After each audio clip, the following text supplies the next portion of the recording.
Tell him about how you have all that money you're going to buy Unicron. He's saying buy Unicrons with the stimulus check. No, you are. I am. Yeah.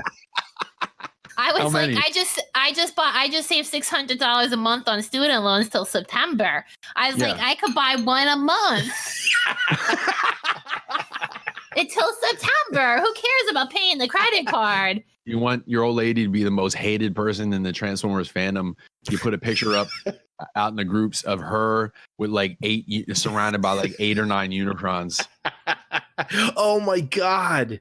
It's like that, you know, like that picture of like the porn thing with all the black dudes and the white girl on the couch. All Unicrons. All Unicrons.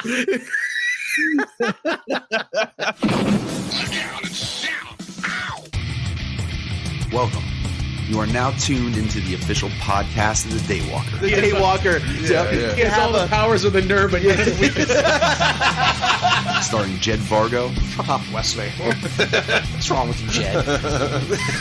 People don't care who you are. It's a fucking clown. I understand. Nailed it. Well, because Transformers are fucking cool. Levy Curry. My body is a temple. It's time I started treating it that way. I actually really like that game a lot. Reports of my veganism are highly exaggerated because all she sees is superhero dick. And your host, Mike Kincaid. You know, I can be a little bit of a hothead. That's a good cop, bad cop right there. Come on, man. What are we doing? What are we doing here? I think we're badass, dude. So it's time to put on your big boy pants. Like a child. Yeah, you're like a little kid, man. Is that what she really sounded like? Yes. Fasten your seatbelts and get ready. It's time for the Blackout and Shout podcast. All right. So this is episode 92 of the Blackout and Shout show. Yeah, man. 92. That's the year I graduated. How about that? 92. Yeah. Where'd you go to school again? Palmerton. You know, like North Allentown there, where you live.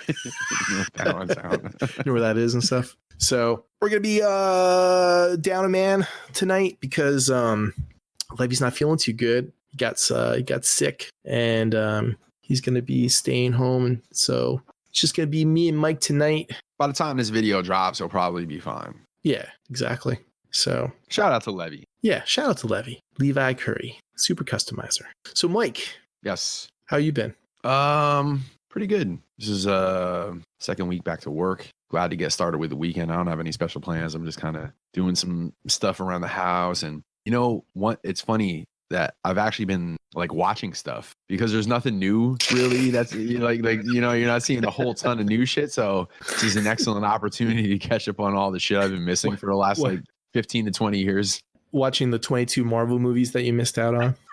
No, I actually, you know what? I got another one. Wait, what did I watch the other night? Oh, I watched Spider-Man. Which fucking Spider-Man was it? Was it Homecoming? Oh, okay. So I got that one in. That's about 5 years old. Yeah, I feel like I got what was another one? That's why I got the Black Panther in a couple weeks ago. You got it in? Yeah. Let's see. What other ones? I don't know. I'm sure they'll come up, but yeah, I have actually. I'm down to a select few that I haven't seen yet. I got to see Captain Marvel. I haven't seen that one yet. Yeah, you're not missing too much with that one. Yeah. She's just. I tried to like that movie, but it was just like, she was just like, you know. Or no, it wasn't Homecoming. It was the one with Mysterio in it. Oh, Far From Home. Far From Home. That's what it was. It's all Far From Home. That's good.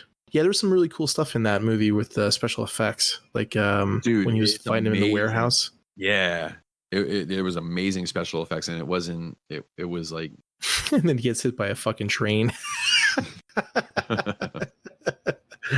That was pretty good. Yeah. So you're watching up on your movies? Watching anything cool, like besides Marvel stuff? Yeah, that and the Black Panther. What did I watch last night? Oh, I watched Black Panther is a Marvel movie. Yeah, I know. I watched this is not a Marvel movie, but I watched the Godzilla movie finally, King of the Monsters. The first one? Or the one where he fought everybody. Oh, okay. The last one that came out. All right. Yeah, the last one. Wasn't that King of the Monsters? Yeah. Was it? Yeah, that wasn't I saw that. Wasn't that a terrible movie except for like the monster parts? You know what? I have something to admit. So I saw it in Pulp Fiction style, sorta. Like the first time I tried to watch it, man, it was late and I passed the fuck out like halfway through. So then I saw it I saw the second half of it yesterday. And then I was like, cool, now I've seen the entire movie. And then I was like, dude, I don't even remember the first half of it. But from everything that I remember you telling me, it's not really worth going back and watching it. So I saw the last like hour of it. So I thought it was awesome. Yeah, if you like edited out all the human parts and stuff like that, it would just be like a 45-minute like monster fight, that would have been just perfectly fine. Dude, you know what made the hair on my arm stand up though? When they played the music, man, the Godzilla music. Oh yeah. Like I know it was in Shin Godzilla. Was that other? I guess is that like Godzilla's music? You know the music I'm talking about. Sure. The right? dun dun dun dun. Yeah. That part. Yeah. I was like, man, that's awesome. I don't really know when they started doing that. If they started doing that like way back when in the old, 50s movie. Oh, okay. So it's older. I didn't. Or if they did it like in the 60s and when Toho's took over the Godzilla and there was like the rubber suit guy running around. Right. But yeah, it's like his like theme music. Good stuff. What else did I see? I inadvertently watched a episode of Walking Dead from one of the newer seasons, and I had no goddamn idea what was going on. How did you inadvertently watch it? It was just one of those things like we got done watching something on the TiVo, and then when it went off, it was already on AMC, and it just happened to be starting a episode of Walking Dead, and we were kind of bullshitting a little bit, and then it was on, and then you got like sucked in a little bit. Yeah, but it was only because I was so confused. I was trying to figure out what the hell was happening. These past 2 seasons and stuff like that actually haven't been that bad. Oh, you still been watching? Oh yeah, I've been watching it. I've been watching the other spin-off show too, Fear the Walking Dead. That's actually pretty good too. I mean, it's just some ups and downs, and some of those episodes are crap. But like I said, like these past 2 seasons haven't been too bad. So ever since they did like the time jump and Rick left the show and stuff, it's been pretty good. Yeah, because they're not kind of writing around him anymore, and everybody else is secondary. They're kind of more sharing screen time amongst all the secondary characters. Right. So kind of gives it a better character development overall. You get a better idea of like everybody, I TiVo'd The Fog because it looks interesting. Is that an old movie or a new movie? No, it's what year did it? Well, it's kind of like, it's not super old, but it's old enough. It's like 2000s old, like 2006, I think it said it came out. Is that a remake? No, not to be confused with The Mist. No, I know The Mist. Fog? Yeah, I don't even know. It was on. Yeah, I don't even know. That looks like. Sounds like why does that remind me of like a John Carpenter remake or something? Tell you all about it. Yeah, let's Google it since we have the power of the internet. It is a remake of a John Carpenter flick. Man, I am good. Look at that shit. 1980. Yep. It was directed by Rupert Wainwright. Good old Rupert. Remake. Good old Rupert. Yeah, like his movies. Rupert. We call this one dude on the shippers Angel. He's the manager, and he's half Puerto Rican and half Dominican, but he talks like an old white guy.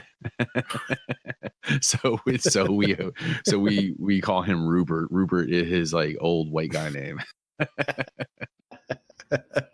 Nice. He get out there and give him the business.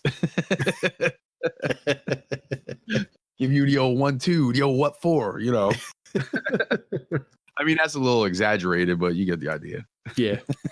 How was the movie, by the way? Was it good? I didn't watch it yet. I just TiVo'd it. I'll let you know next time I talk to you. There was but if it's a John Carpenter flick, it can't be bad. Well, yeah, it can be bad. I mean, it's from like the 80s. I thought, what the hell was that one movie? There was a movie like right after The Thing. It was some Prince of Darkness, I think, or whatever. And I remember it like as a kid being scary and stuff. And then I watched it again and it was trash. It wasn't very good at all.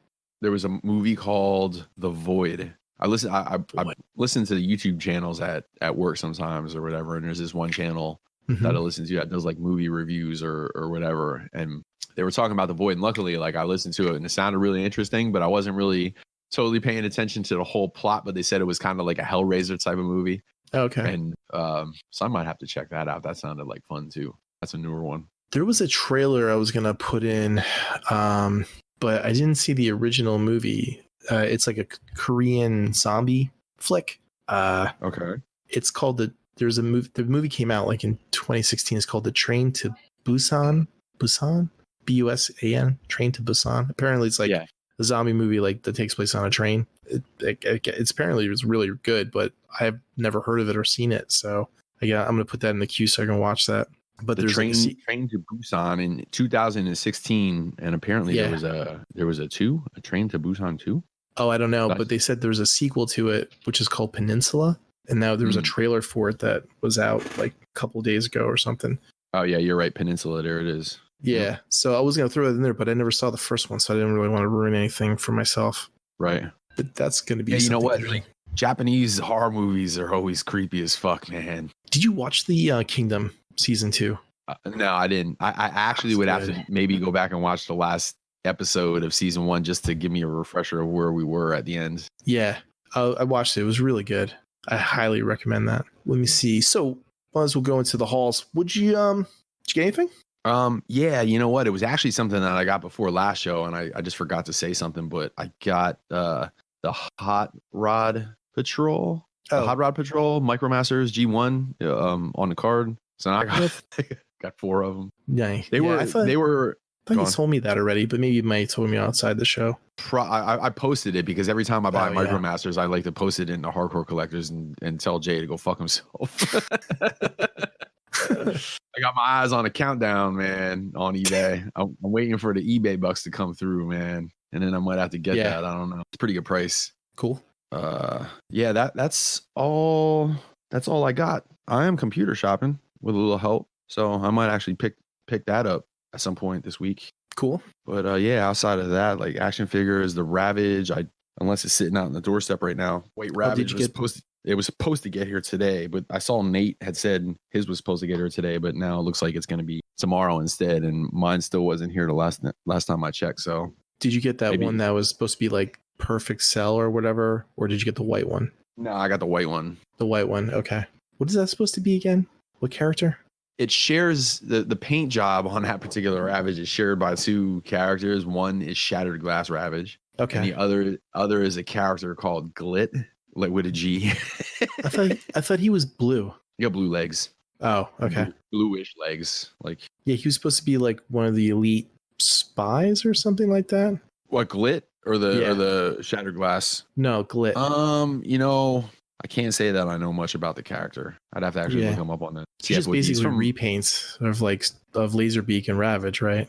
Yeah. What was the laser? Wait, was there a Laserbeak? I thought there was. Yeah, I thought they had No. It was the RC. They were selling that it was like that prototype RC, like the orange, yellow, weird looking color RC. I didn't see any kind of exclusive Laserbeak. Wait. Are you talking? No, I'm talking about the MMC, right? Oh, MMC? Yeah. Well, they did like a blue Laserbeak a while ago. A blue Laserbeak and a blue Ravage. Yeah, that's what I thought you were talking about. No. This is that character is called Cat Caw, I think, or was that the name of the MMC tape? No, it's Glit. No, he's a Decepticon doctor equipped with hip-mounted multi-purpose medical toolboxes. The blue one is from they're called the Cobalt Sentry, the 2 of them, and it's. Okay. So the white Ravage is Glit, who's the doctor, right? Garboil is the blue Laserbeak, and Howlback is the blue Ravage. Oh, okay. So Cat Call must have been the MMC's name. Ah, gotcha. I'm throwing a picture of Glit into the chat in a second. So there you go. Yeah, there's Glit, white and blue, gray, blue legs. Stupid. I don't know why. Is that just is that an MP size tape? What, the one I just sent you? Yeah. That looks like the G1. Oh, okay. Look at how flat he is. I didn't even know they made a G1 Glit. Yeah. Well, no, but it's not. It didn't come out like 84. I was one of those horse shit. Like, hey, let's make us a new characters and put them out on eHobby or whatever. You know, and then this moron spend $75 on a third-party item 20 years later because of it. Wow, still making money. That white repaint. Yeah, not making money for Hasbro or Takara. They're just making MMC money. Yeah. So what else did you get besides? That's it. That's all that I can remember getting. Did you have any shout-outs? Man, no, not really. Like, you know what? It's weird, man. Like, I don't really remember talking to anybody. And I haven't seen anybody. Shout out to Jefferson. Yeah. Jefferson. Yeah. Yeah. Jefferson. Man, I feel bad for Jefferson because he's like buys the business and then everything's shut down. Yeah. Like a couple of months into his ownership, but he apparently is doing okay and we'll be fine. But yeah, outside of that, just, hope everybody's still staying safe, and hopefully by the next recording or two, we'll be on our way out of this thing. Yeah. Hopefully by like the 4th of July or somewhere around there. Yeah. What do you think is going to happen? Do you think when zombies? Yeah. Do you think when this thing gets lifted, we're all told to go back to work if we're not working, you can go do things again and all that kind of stuff? Do you think that people are going to be apprehensive to go out, or do you think people are going to be like just waiting and just all fired the fuck up and party time? I think it's going to be both. Like, I think like in the rural areas, that it's going to be summertime and people are just going to break out and they're going to, have a good old hoot, like a hoedown and a hoot and just be like, yeah, man, let's have a party and beer and go fishing and stuff like that. Yeah. But then I think we light a fire and smoke some beers and drink some weed. Look at this, Billy Bob. I can light this matchstick in my asshole. Watch me shoot down these beer cans over there. So Jay, what do you think is going to happen after the coronavirus is over? Oh, rednecks are going to shoot fireworks out of their ass. Basically, yeah. But I think that that's going to happen in like rural areas where it's like kind of like small towns and stuff like that. But I think that in big cities like New York and like Chicago and Philly, I think it's still going to be kind of like everyone's going to be real leery about everything still. Right. I think they're not going to be shaking hands. Everybody's going to be doing forearm, bumps and I don't know. And I think slapping cocks together. Yeah. I think it might be a little bit more separate, like, cautious within the main cities, because main cities where you see the worst of it. Right. Right. And in these backwater hick towns, you don't really see it except for everyone trying to go steal all the toilet paper from Walmart, Yeah. And wearing like party hats as masks. Speaking of stolen toilet paper, so I sent 4 rolls of toilet paper. I mailed them out to my ex-wife because she said where she's at, there's like nothing. So I shouldn't even be laughing about this, but I think it got stolen because the tracking number came up that it was delivered, and she lives in an apartment building, and they were like said to deliver like 3 or 4 days ago or whatever, and she said she never got them, so she thinks somebody came by and fucking squeezed the Charmin. Did it have like a big Charmin logo on the side of the box? Or? No, that's even what I told her. I'm like, yo, it's not like I wrote toilet paper with a Sharpie on the side, like anybody would have known what it was. And just this is definitely not toilet paper on the side. Yeah. You cannot wipe your ass with the contents of this box. Keep on walking, Gertrude.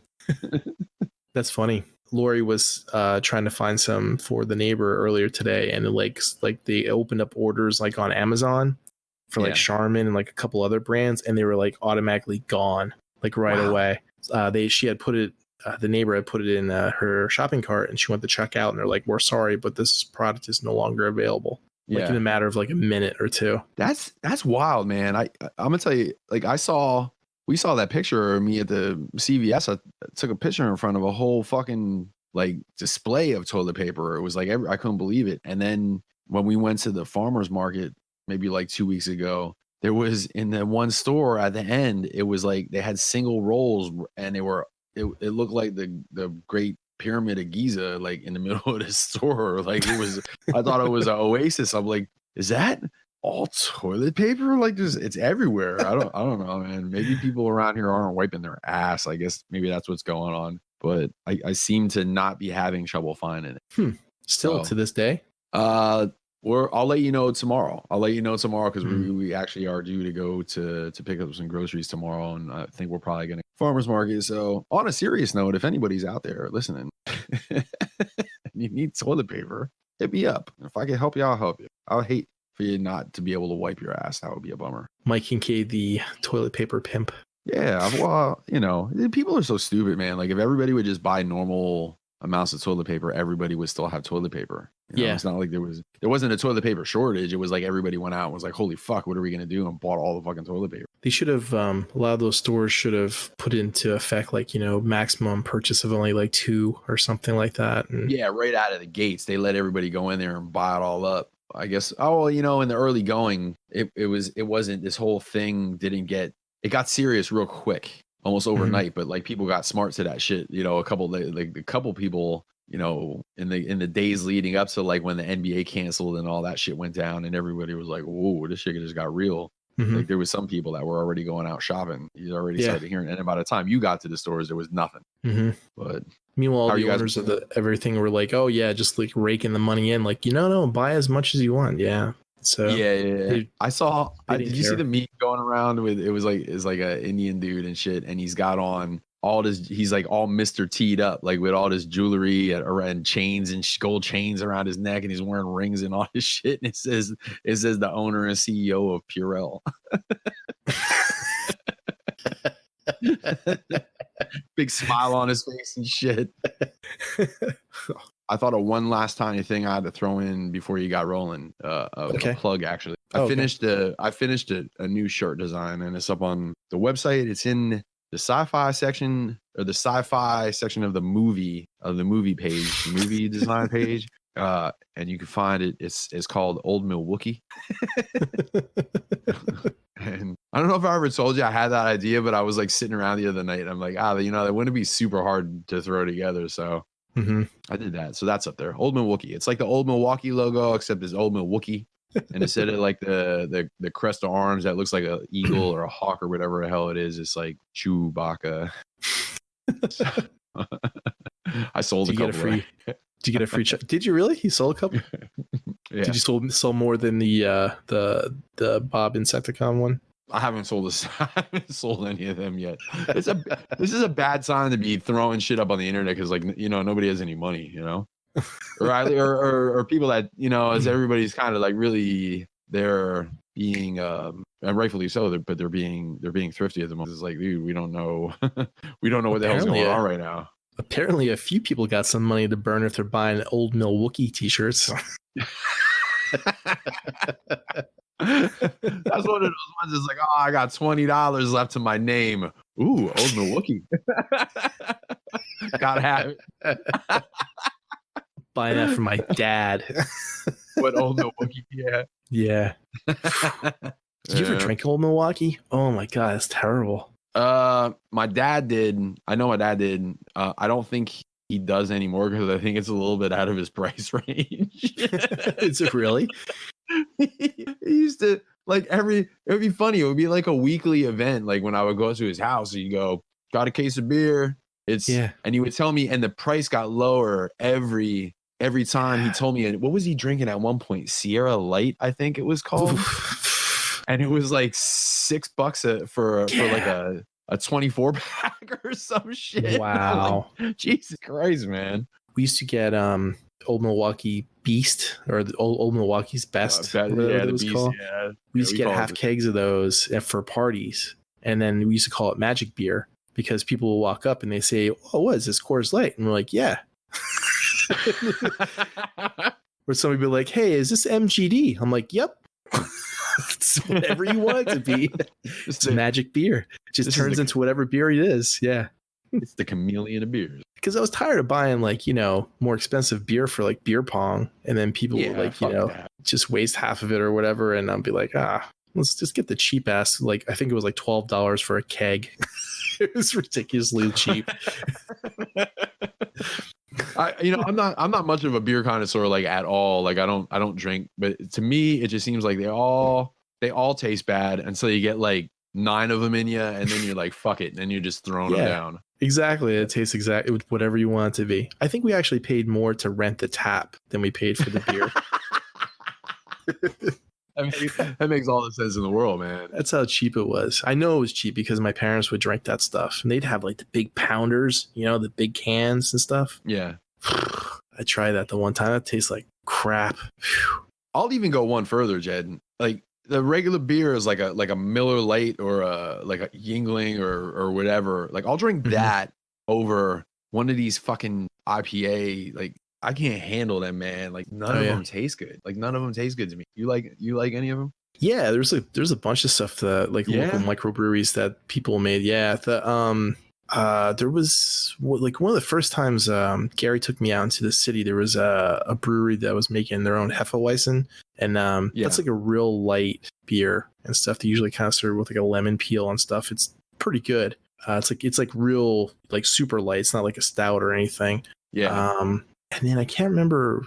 I think does Bethlehem, did they have their own? Was there a Victory or something with a V? Yeah, Victory, Golden Monkey. Yeah. Mulder used to drink that shit. He drink like the Golden Monkey or whatever, and he drank like 3 of them, and it got you shit-faced. Yeah, that was good stuff too. They had those. That was I remember having that on tap at a place down where I worked outside of Philly. They said it was like a local microbrewery from Bethlehem. I'm like, oh yeah. I'm like, let me try that.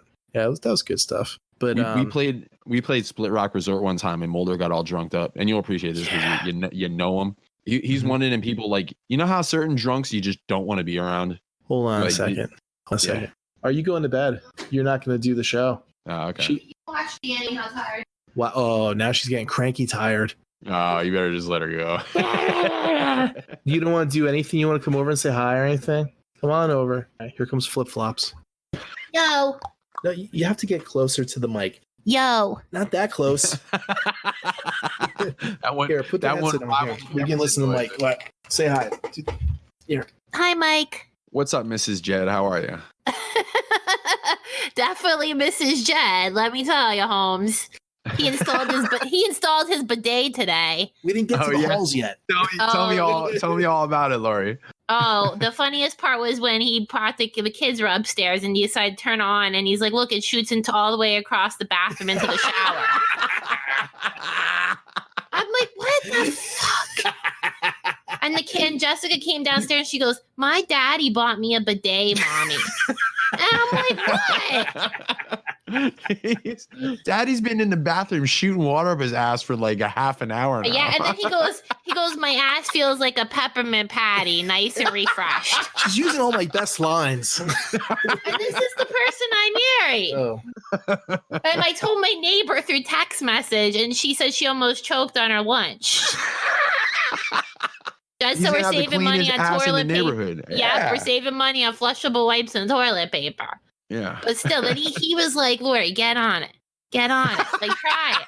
Come on. Wash your ass. And I'm like, no, I don't want to. And he's like, come on, just hurry up. And he kept standing by the door until I sat down. I'm like, get out of here. I've been married 11 years. And he's like, sit down. Your ass will feel refreshed. Yeah. I'm like, knock it off. Did he start touching himself a little bit when you were doing it? But he is, let me tell you, a piece of work, like sitting next to his toilet. And we have 3 bathrooms, and he always has to shit in the same one. Yeah. I'm like, we have 3 bathrooms. He's like, this one has the most leg room. If I had 3 bathrooms, I would have a designated shitter bathroom. You know what I mean? Like, well, now this gives him more of an excuse because the bidet is only on one toilet. Right. So now he has to be on that toilet. Exactly. And I'm like, and that's the tub, that's the bathroom with the whirlpool. So I'm like, what the hell? Now when I take a bath, it's going to smell in there. There's an unreleased episode of Married with Children in this somewhere, Jed. Tell him about how you have all that money you're going to buy Unicron. He's saying buy Unicrons with the stimulus check. No, you are. I am. Yeah. I was like, I just saved $600 a month on student loans till September. I was like, I could buy one a month. Until September. Who cares about paying the credit card? Jed, dude, that's 5 Unicrons. I know. If you want your old lady to be the most hated person in the Transformers fandom, you just put a picture of her surrounded by Unicrons. So I was just like, I was like, Sarah, I'm like, Jed, you could get Transformers. I'm like, you can get Transformer. He's like, Lori, I can get like 10. What do you mean 1? Yeah, they're like $20 a pop. Yeah, man. I'm like, shout out to Levy. I hope you feel better. All right. Peace out, Mike. Get the fuck out of here. All right, later. Good night. All right. Are you there? Yeah, I'm here. Yeah. The funniest that whole thing I gave her the headphones, and she's like looking at me and nodding while you're talking, like I can fucking hear you. Oh, you know what? I was actually, I said a couple of things to you, and I didn't realize that you weren't listening. Yeah, I couldn't hear a fucking word you said. She was saying about buying all the Unicrons. I was like, you want your old lady to be the most hated person in the Transformers fandom. You put a picture up out in the groups of her with like surrounded by like 8 or 9 Unicrons. Oh my God. It's like that, like that picture of like the porn thing with all the black dudes and the white girl on the couch. All Unicrons.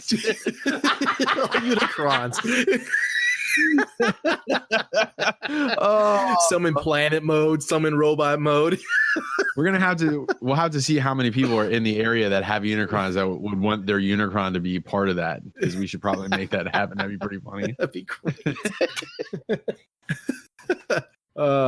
So back I guess to my halls. Or wait, you were talking about that was that old Milwaukee. Oh yeah. So Mulder, I was saying, like, you have them certain people that when they're drunk, you just don't want to be around them because they're annoying fucking drunks.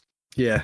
Mulder is the exact opposite. Like anytime, like if I found out Mulder was drunk somewhere, I would go there. So we played a show up at Split Rock. It was during the Hurricane Sandy, remember? Like a bunch of years ago. Yeah. And he was all loaded up by the end of the show. So to be fair, this was after he didn't fuck the show up or nothing. We're all loaded up and shit.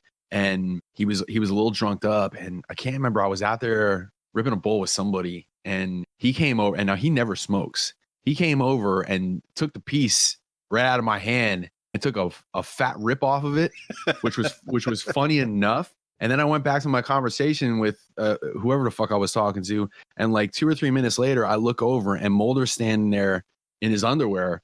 And like, now, to be fair, this is where I Split Rock. So this is like, we're on a lake. It's not like we played Staley's and he was just hanging out in the parking lot still.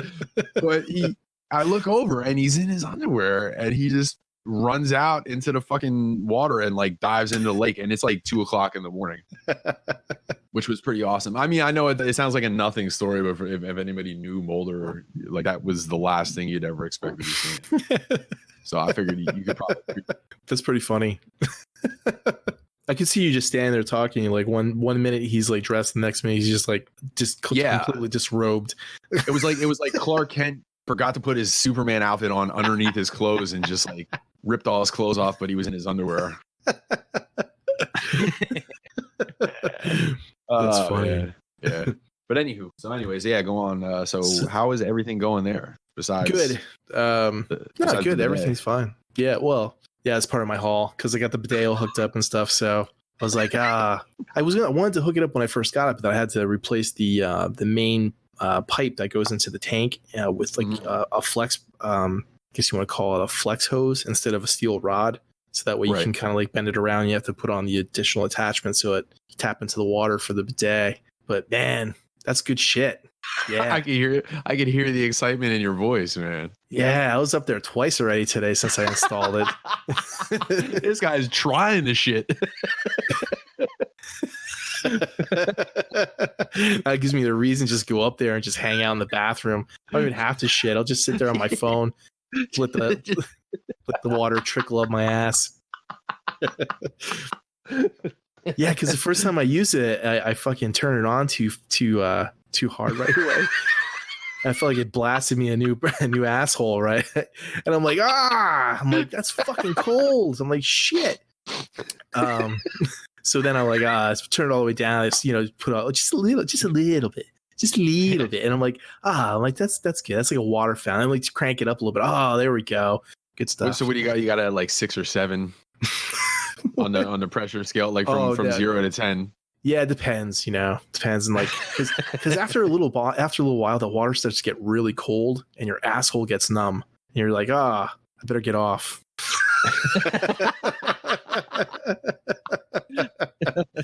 You shitting in there? Nah. Just getting a little spritz. just touching up. You know what? At 43 years, you're actually the first person that I personally know that has one. Me too. And it was over this whole stupid like the toilet paper like shortage bullshit too. I'm like, you know what? I forget who the hell said it. Was it Levy or somebody's, or maybe it was you, or I forget. Someone said if it was about washing your ass off in the yard with the garden hose, that was probably that was you. Okay, yeah, because the neighbors be like, why is our neighbor have hose up his ass outside? But yeah, I was like, it was like $30. I'm like, I'll just throw it on. Is that all it was? Yeah, it's like you put a piece of plastic and with 2 dials and a couple of hoses and a T. I don't know. You split the water line in 2, right? Whatever. That's all it was. So take off the toilet seat, put that on, put the toilet seat on top of it, and then there's basically just kind of hangs down in the back, And when you turn it on, the water pressure, it's kind of like do you ever see like how like those automatic lawn sprayers are? The ones that like are in the ground and they like come up and they go, not the ones that you connect the hose to, right? Like the real expensive fancy ones. Right. So that's how this works. Like this thing comes out and it sprays from the water pressure, but you can get fancier, man. You can get 2 of them, like a dual shot. 2 shot, like a shotgun blast to your ass. I get the cheaper, revolver. 6 shot. I want one that's gonna like spritz my ass, and then like a second piece comes out and dries my ass, and then like a third little thing comes out and powders my balls. You can get ones that like you can run it to the hot water line. It'll mix it like the temperature for you and stuff, so you can get like a nice warm. Then you never get off. Then you're just it's just a little mini fucking spa in your fucking toilet. So yeah, so my ass is nice and clean. Like I said, when I got off that, man, I felt like my asshole ate a York peppermint patty. It was so good. That one would have been a lot better if the old lady didn't ruin it for you earlier. I know. Fucking stealing all my lines. But she's telling all her friends on Facebook and shit. Oh, she's putting it out there for everybody. Yeah, she's like, man, my husband loves it. He loves the ass sprayer. Sprays the ass. She tries. She's like, I don't like this. I don't think I like this. Yeah. Yeah, that's why you got a smelly ass. He just said she's on social media telling everybody about how you got the butt sprayer, and you're on a podcast broadcasting to the world that her ass. Yeah, fucking smelly ass. So anyway, what else did you get, Jed? Well, before I go on, I wanted to say a shout out and a thank you to all of our followers on Instagram, because we just clocked over 7,000 followers, which is really cool. You let it go like past 7,000 a little bit, right? Oh yeah. I waited till it was like 20 or 30 over, because it fluctuates all the time. And watching the analytics and stuff, we get like 20 or 30 new people, and then we like lose like 10 or 20 every day. But usually it's like always in the positive. So we're always when I have my pages, like my graphics page and like my YouTube channel and shit, like I started getting smart to it, but I wouldn't be sitting there and it would be at like $9.99. They're like looking at it, waiting for it to, and as soon as it would go over 1,000, I'd be like, put up a post and be like, 1,000 followers or whatever. And then I started like thinking, after I met you, I was like, I gotta wait until it gets at least like 10 or 15 past, because if I go from $9.99 to 1,000 and then I put a post up, I know Jed's gonna be a fucking jerk off and fucking go unsubscribe. So it goes back down to $9.99. Everybody's like, what a dick. He's congratulating himself right away. Unfollow. I can't have this negativity in my life. Meanwhile, you're there. Happy birthday. Yeah. Aw, 980. Why is it going down? Why does it keep going down? Yeah. Man, it was an honest mistake, Pete. So yeah, 7,000. Yep. That's cool. If I could only get 10% of those people to listen to this podcast, I'd be happy. Yeah. Well, there's law averages. There's probably it probably in a little bit. I just think that like half of probably majority of people are like, oh, you guys have a podcast too? Yeah, right. I have no clue. Yeah. I post stuff like everybody else is doing, or we'll post like our own artwork and stuff, and we'll get like all these like hundreds of likes, and then I post like the next episode of the podcast out, and I get like 20 likes. 42. Yeah, 42. Fuck that shit. And 40 of them are bots. Yeah. Right. They listen for 10 seconds and then that's pretty much it. And then they unfollow on Instagram too. So what did Lori's friend say? Her friend was over to cut her hair yesterday or whatever. And she was talking about how we're doing the podcast tonight. And she goes, "Oh, you did the podcast. What's the link? I like to listen to it." And she goes, "You don't want to listen to it." I'm like, damn it. I could have put us up to 14% women. 13% birds. Yeah. So yeah, shout out to everybody who follows us on Instagram. It's cool because like try to get like a lot of artists that really aren't, I guess well known, or just sharing just other people's stuff that looks really cool. Yeah, and you know what? Some of the shit that you put up is like some of the shit is really, I mean, it's all good, but some of the shit is really good, especially compared to the amount of followers some of them guys got. Like the one that sticks out of my head right out of the gate is that hey, it's Ben Robinson, I think. Yeah.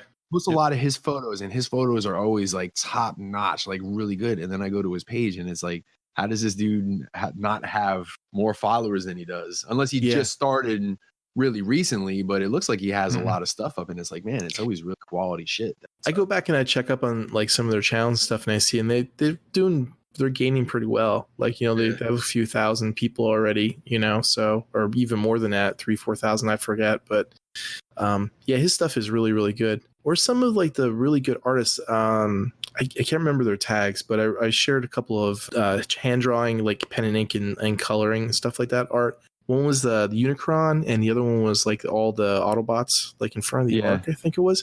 And those guys were like really good too, and they didn't have very many people. And I was just looking at some of their other stuff they did, and it's really good. A couple of people already say, thanks for sharing my stuff. I, gained like all these like hundreds of people, following my channel now, which is cool. So that's definitely like, one of the premises of keeping all the reposts going of all those people that do like really good artwork, from photography to digital stuff to, the pen and ink stuff. Shout out to Will, by the way, man. Will's been doing some cool shit lately, man. Yeah, he's been cranking them out. Yeah, he's really been rolling with them. Well, you know what it is. He's not going anywhere anymore. Oh, so, yeah, that's it. Yeah, bust out the Wacom, man.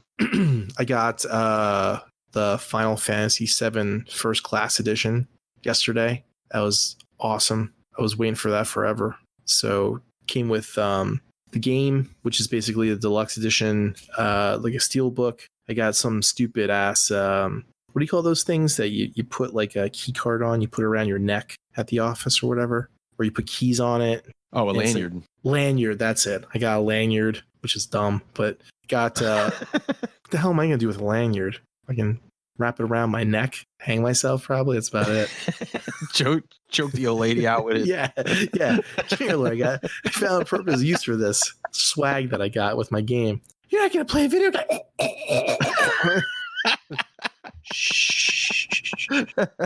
Relationship status, single. No. Widowed. Oh, no, widower. Because, widower is much more sympathetic than it would be than divorced. Right. Get some you get a little bit of sympathy pussy out of the deal. Yeah, because if he says divorce, you're like, oh, what did he do to ruin the relationship? Yeah, right. So anyway, I got the game.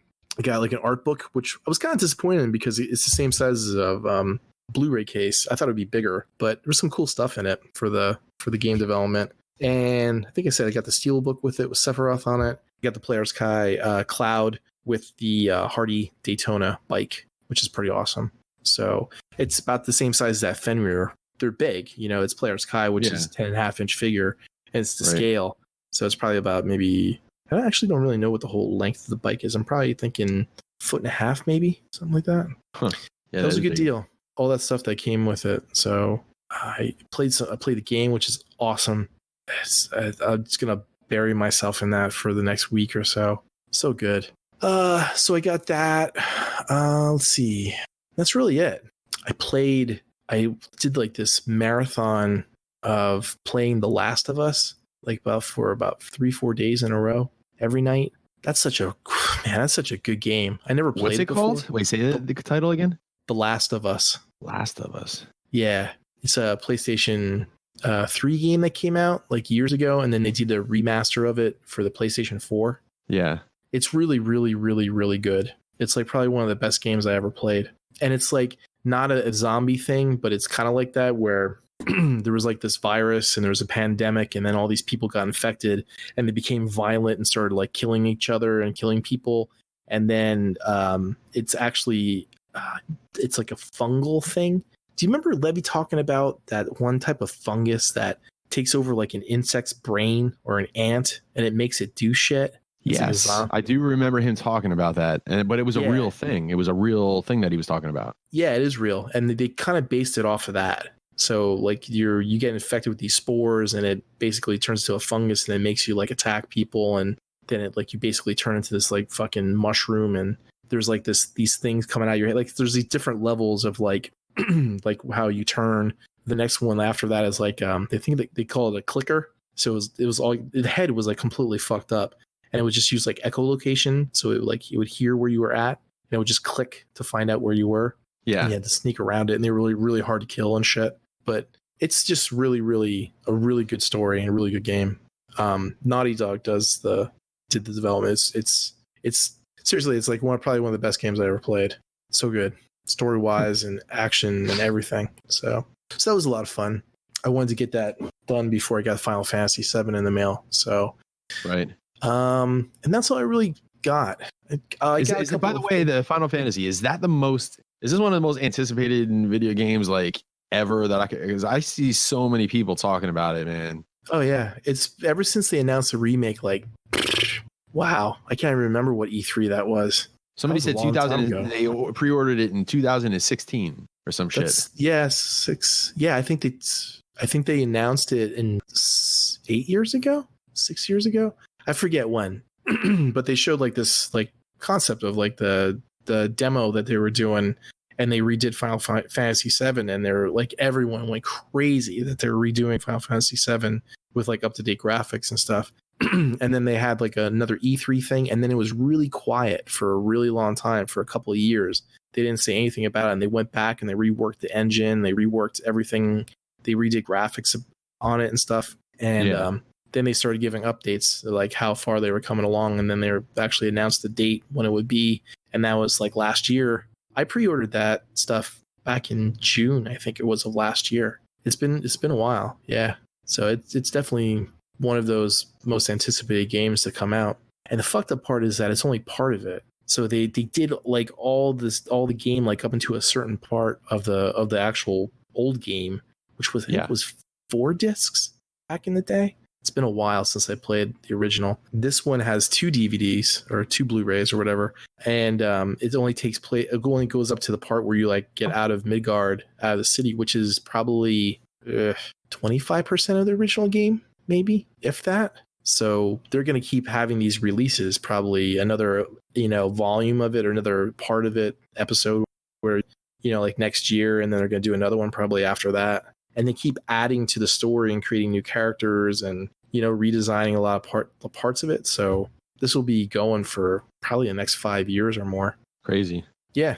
I mean, it's good marketing, I guess, if you want to think about it. You release part of the game, and I mean, there's a lot of other games that do that. A lot of other games that do like episodes. But the amount of content and gameplay that you have in this release is equal to about as much as a whole Final Fantasy game that they released already. It's pretty big. They have like these really big aspirations with this game, which is cool. I'm happy.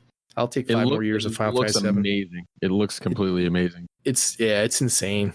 It's so good. But I promised Brother Kyle that I wouldn't talk much about it because he's kind of bummed out. He pre-ordered the stuff from GameStop, and then Governor Wolf said, make sure you close all those fucking stores at GameStop because you're assholes.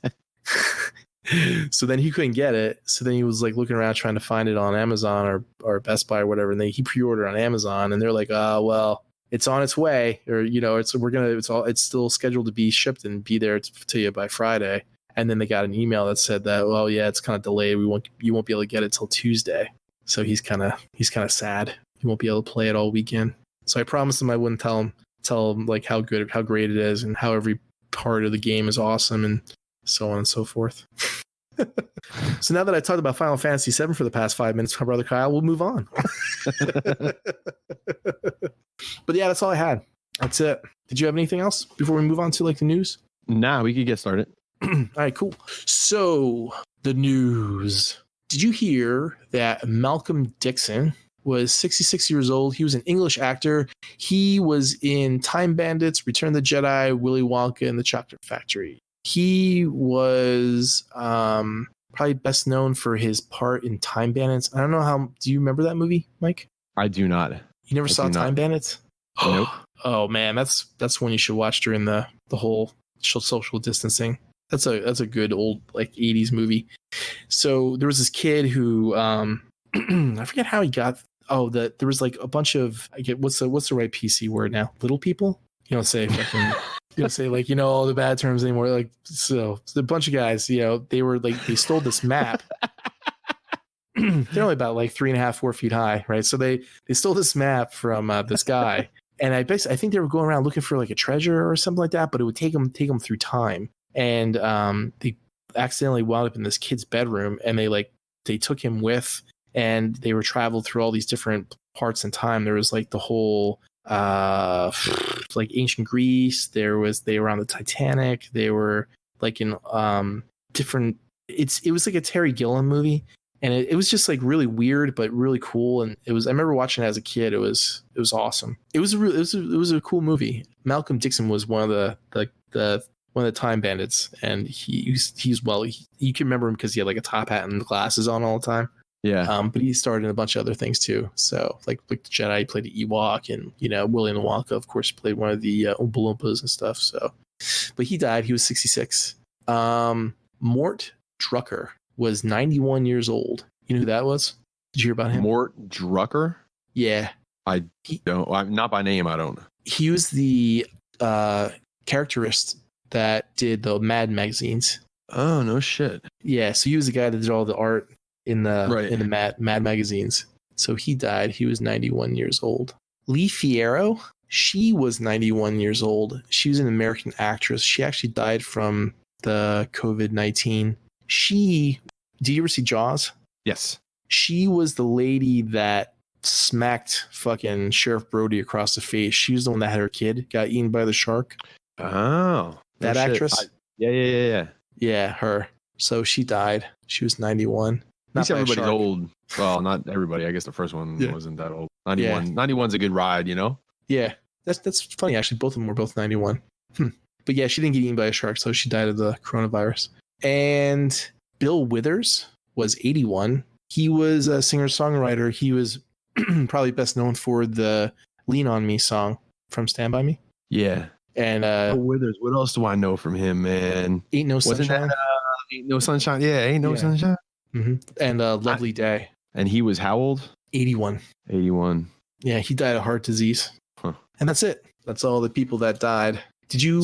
It's a short list. Yeah, I kept it short because there was a whole bunch of other people that died from other things, and they were like sort of related, but not really. On the fringe. Yeah.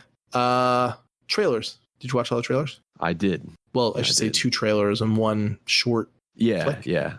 I watched both of them, or all 3 of them, I should say. What did you think of Extraction? That looks like fun. So the kid that he's with in the trailer, that's the kid that he's trying to get out of wherever it is that he is. Wherever it is that. Okay. It's so hard for me to separate anybody that was in a Marvel movie from who they are in the Marvel movie. So to me, it just looks like Thor kicking everybody's ass. And I think I saw in the beginning of the trailer that was it directed or produced by the same people as the Russo brothers directed it again. Yeah. So and then I should stop hitting devs before I watch the trailers, but I'm thinking, a kid, like that's fun. Like imagine like rolling through some fucking country kicking ass with Thor, man. Like that's fucking cool. That's like, what did you do last summer? I fucked me and Thor fucking whoop some ass and shit. So but outside of trying to separate him from Thor. That looks like fun, but I don't know, man. Action movies, it's getting harder and harder to really like grab me by the bipper with an action movie trailer anymore, just because like there's it's like Shredders in the 80s, like you can only play so fast, so I'm almost listening to the same thing a lot of the time. But right, you get the mixtape of like Yingwei, Racer X, and Paul Gilbert. It just blends. I just heard 8 billion notes in like 2.5 minutes. It's like a penis measuring contest. Like, well, I played 4,000 notes during that 30 seconds. How many notes did you play? Yeah, and then that's when Paul Gilbert busts out the drill. yeah, man. Yeah, I got that way too, and then I started listening to can't remember the name of the guitar player. He was a jazz musician, but he was also like a classical guitar player, and he was like ripping it up. He was ripping up like Mozart or Beethoven or whatever, or some of his own shit, and you could tell that it was like he was basically playing an entire symphony by himself, like as fast like as they usually do with arpeggios and stuff. But you could tell, it sounded like a song versus just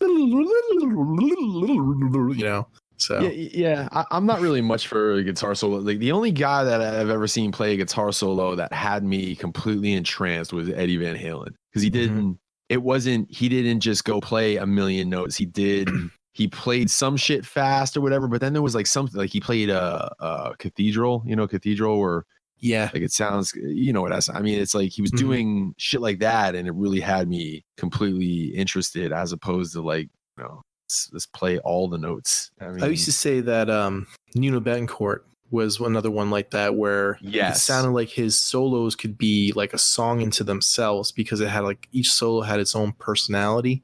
And he'd play fast in some parts, but it just like had more soul to it than just a flurry of notes coming at. Well, they had something to say. Like I always say, man, a good solo is one that you can sing along. You can sing it like with your voice, like with your mouth. You know what I mean? Like you make the, like if I say "Welcome to the Jungle," the lead, you could fucking imagine a lead, and you could hum it at me or whatever. Like if I tell you, Yngwie, it's like, man, I don't know, man. You just played fucking 8 billion notes, man. I don't know what's going on in there. Like I'll always take a dude like Slash or Eddie and Nuno are good examples, because they can tear it the fuck up, but a lot of times they don't. They just play real tasteful. Right. Yep. But yeah, I remember hearing or reading an interview with Bruce Boyer. He was the other guitar player that was with Paul Gilbert on Racer X, and he was like hired on, and he said it was so hard to keep up with like Paul Gilbert, because they would play in sync a lot of times. Yeah. Until Paul Gilbert like found out about Harmonizer Rackier, and he basically started doing everything himself and got rid of it. Yeah, but you know what? When the two of them guys were playing together, like at that speed, and like the cleanliness of their playing, like that's some amazing shit, man. Yeah, it really is. Well, yeah, like those two. So Bruce Boyer would always play his own solos, and you could hear that it was a difference, because he would still play fast, but he kind of had like this other like genre of like no progression in it. So he kind of had like this southern rock type of stuff to it, and you could tell it was good, and because each one they would break off, and they, Scott Travis would do his solo, Paul Gilbert would do his solo, Bruce Boyer would do his solo, and then you could he always had like a good feeling of notes to that too, even though he's playing like 1,000 per second, at the time. I just thought of another guitar player who actually kind of looked like Eddie Van Halen, Vito Bratta. Yep. He was another one that was really, really good. Well, he was another one, like I would put him and Nuno and Eddie, like Vito and Nuno sounded like Eddie Jr. And I think Nuno did his own thing a little more than Vito did. Like Vito was definitely Eddie-ish. But he still did it. I'm not saying that he didn't do his own thing. He did, but like a lot of times, like he sounded a lot like Eddie, where Nuno sounded Eddie-ish, but definitely had some things about his playing that was just Nuno trait. Like it didn't, like when you're growing up, I mean, everybody did it. You probably did it too. I did the same thing, man. Like I want to grow up and be Zach Wilde, or and it's like, well, no, you don't. You want to grow up and be Mike Kincaid, or you want to grow up and be Jed Vargo. You don't want some other dude. Right. And so Nuno definitely did that successfully. He had, and Vito did too. Yeah, both of those guys, man, they're all like, I love that style of playing, man. It's slippery, you know. It's not all. It's. I have a hard time trying to find words to describe it, but I remember hearing the solo for Little Fighter the first time, and I was like blown away by it. I'm like, wow. I'm like, that's just so good all around. It's just like had like this really. It was technical, but then it was like flurry, and then you like had like, you know, just random pinch harmonic stuff, and it was just so good. So my favorite underrated guitar player of all time is the dude from Saigon Kick, and I don't know how much you listen to them past the ballad that they're famous for. But if you ever listen to the Lizard, man, what's his name? Jason. Man, I'd have to look his name up, but that dude is a pretty incredible guitar player. Yeah, I had their CD back in the day when it came out. I liked it a lot. The Peppermint Tribe and a bunch of other ones. Peppermint Tribe is one of my favorite songs ever, man. And then we listened to it like a couple of times on the way down to TFCon last year. Yeah. Or was it? Yeah, last year or the year before. Whenever, I think it might have been the Chicago. Yeah. Oh, that's in the news.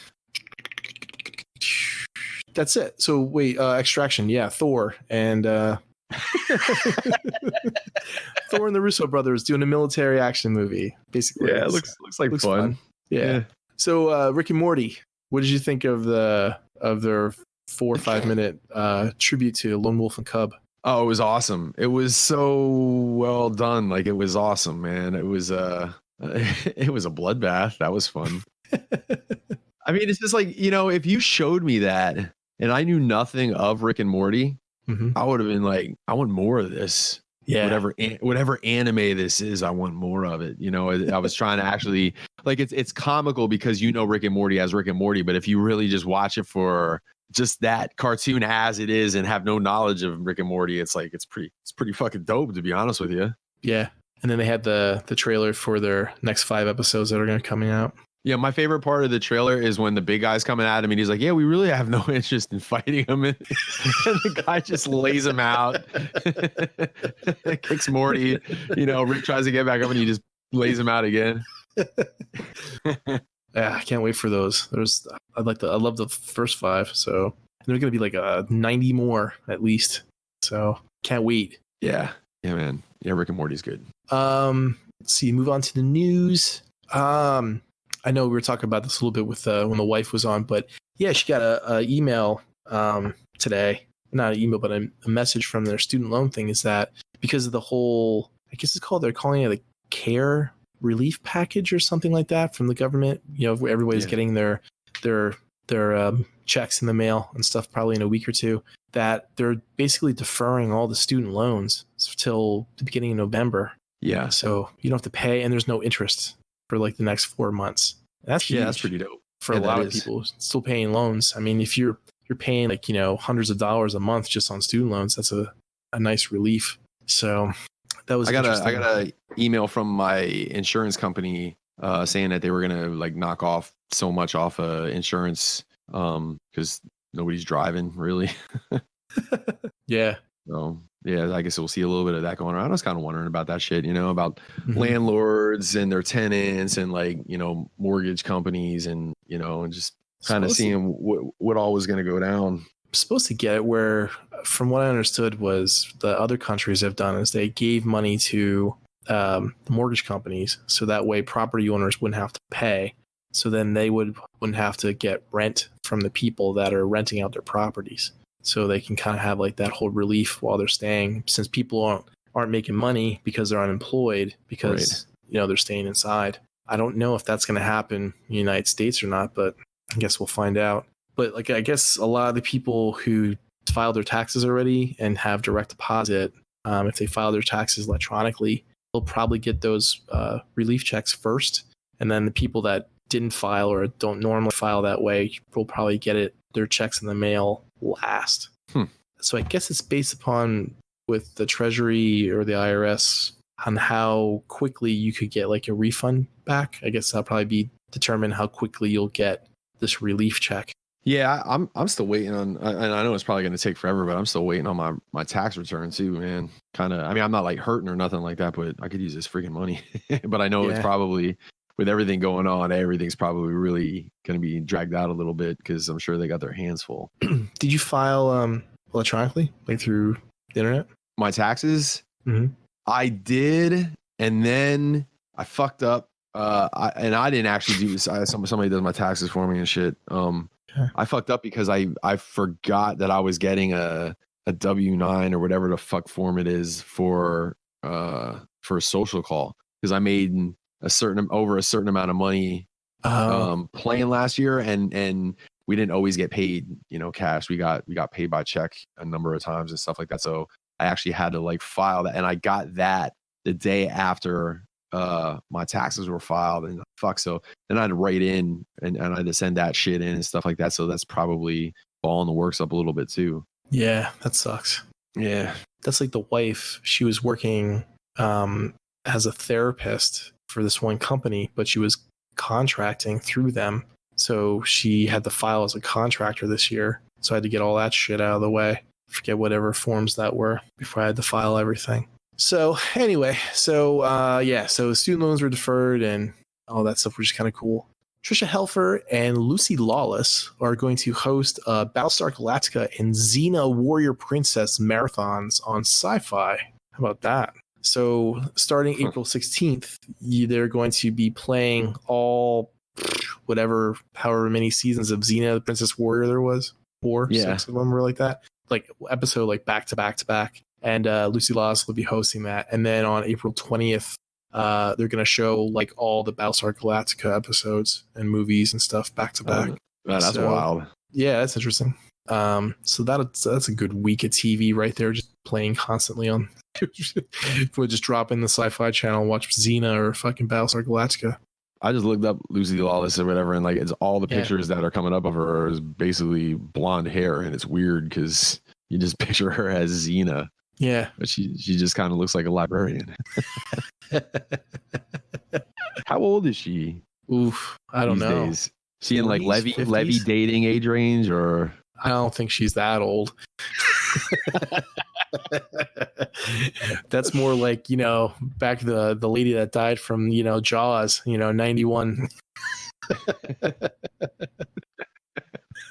If you don't have a walker, he doesn't like you. Yeah, that's like a line. Yeah, let me bend you over that walker. Oh, it has wheels.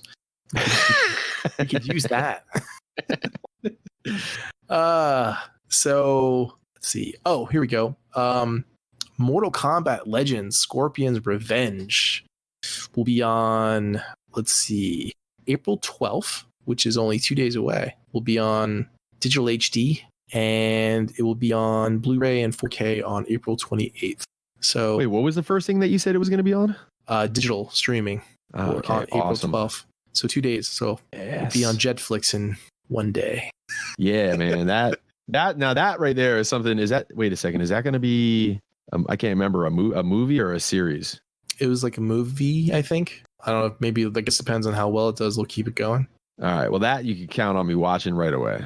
Yeah. Like there's some shit, and I'm like, hey, I'll see it when I see it. But that one, you can bet your ass I'll be seeing that one. The second Jetflix has it available, I'm on it. So that'll be Sunday. It'll be out on this Sunday. This Sunday. Yep. Awesome. Wow. 2 days. I'll see it early next week. So for everyone listening, that was yesterday. That was out. You should have got it already. Should be already saying how great it was or how shitty it was. It was. Whole this time loop paradox shit going on. Seriously, man. So how was it, Mike? Was it good? It will be, and it was excellent. Soon.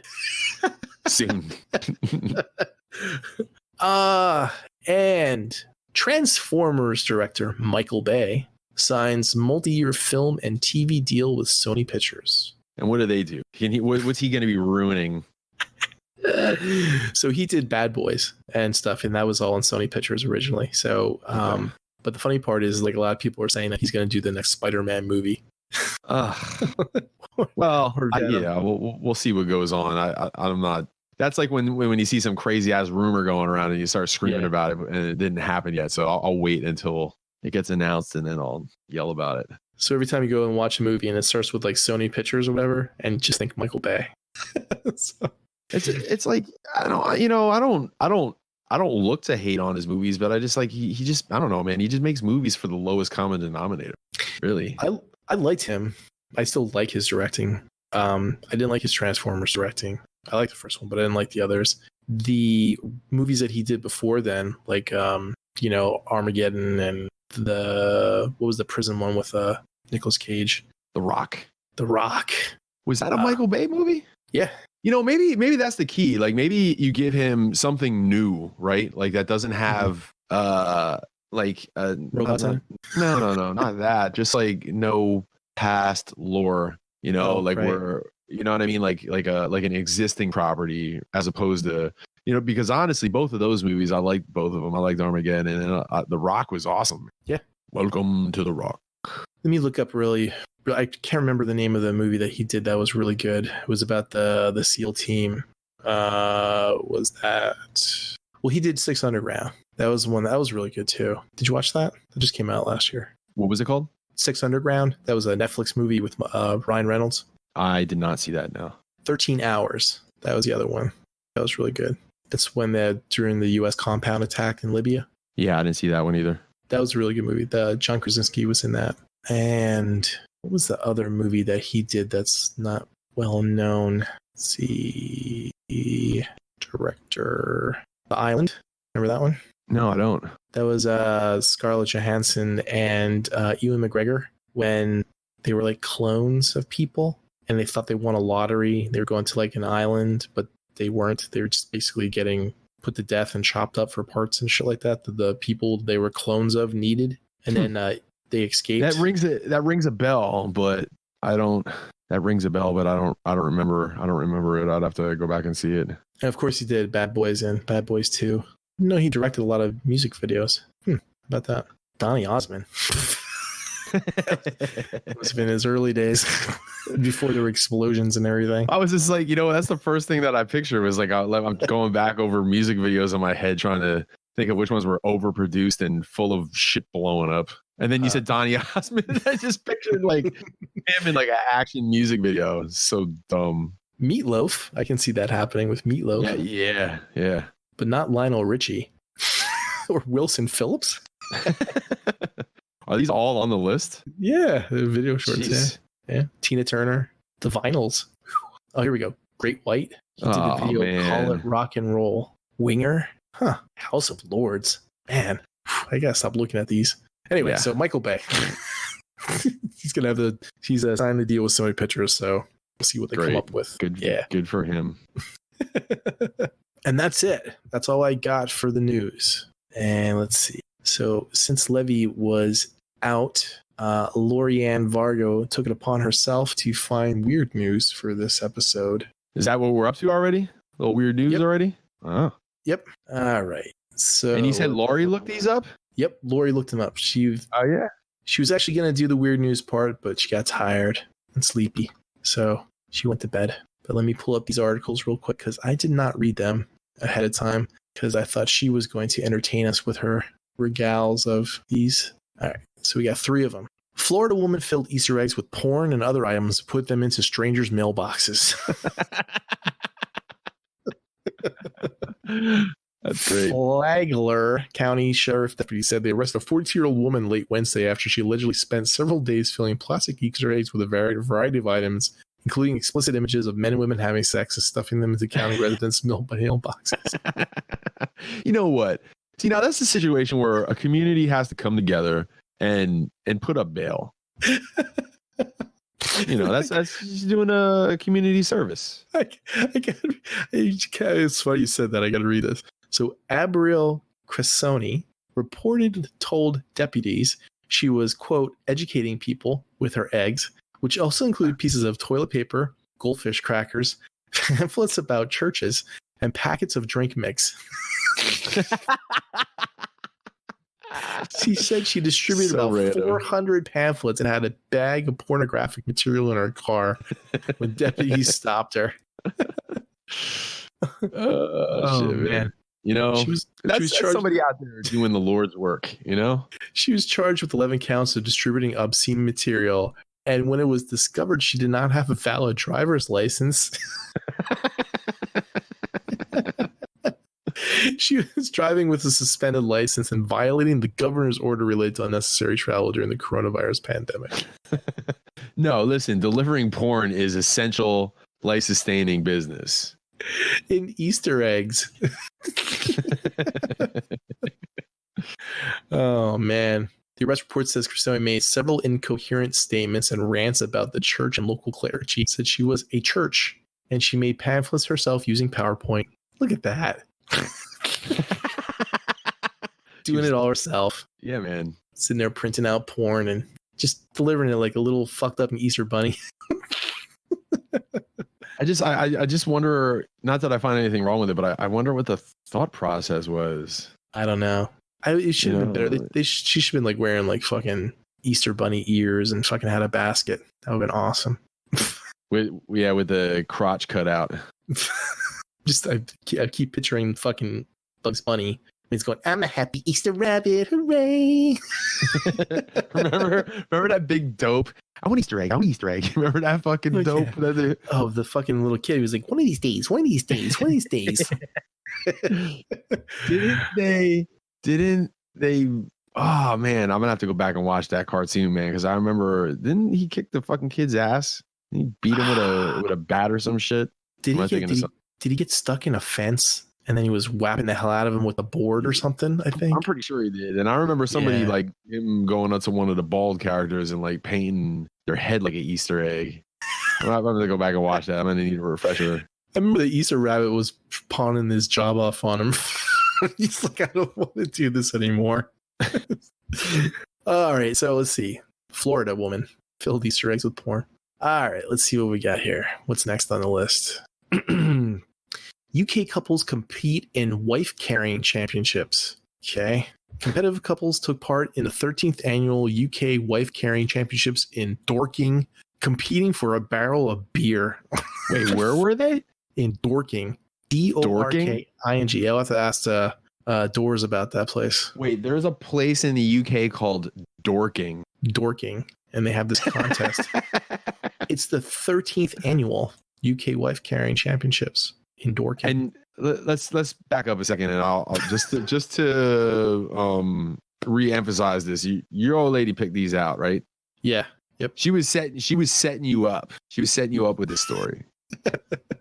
And she was setting you up with this story, Jed, because she was gonna throw some comment in there about you carrying her in some kind of one of these contests, which was gonna lead to some sort of Jed answer that I can only imagine what would have been coming out, and then it would have been all hell breaking loose. So maybe it was best that she went to bed before this section came up. There's videos, but I'm not going to play it. But yeah, basically dudes are carrying their wives with helmets on, like through this obstacle course. It's like fucking mud and water and all types of shit. That's great. All right, moving right along. New Jersey woman gets Guinness record for doing 5,332 burpees. 5,332 burpees. Yep. In a row? In 12 consecutive hours. Dude. Is this a true story? This is true. There's actually videos and stuff like that on Good Morning America. Oh my God. It was just I mean, not that it diminishes the accomplishment, but was there a push-up involved in the burpee, or was it just a straight burpee? Let's see. Gina Leali, I think her name is, performed the exercise, also known as squat thrust, at the gym she co-owns, Gen Fitness in Summers Point. The record attempt took place January 11th, but Guinness needed several weeks to review the video footage and other documentation in the record. It took them 3 months to get all the evidence. We had to have videos from all different angles. Long process, but it was worth the wait because when I got the email, I could not believe it. Interesting. That's impressive as hell, man. I mean, like I do burpees for a little bit, but you know, if you would have said 12 minutes, I would have been super impressed. Yeah. So 5,332 in 12 hours. Wow. Good for her.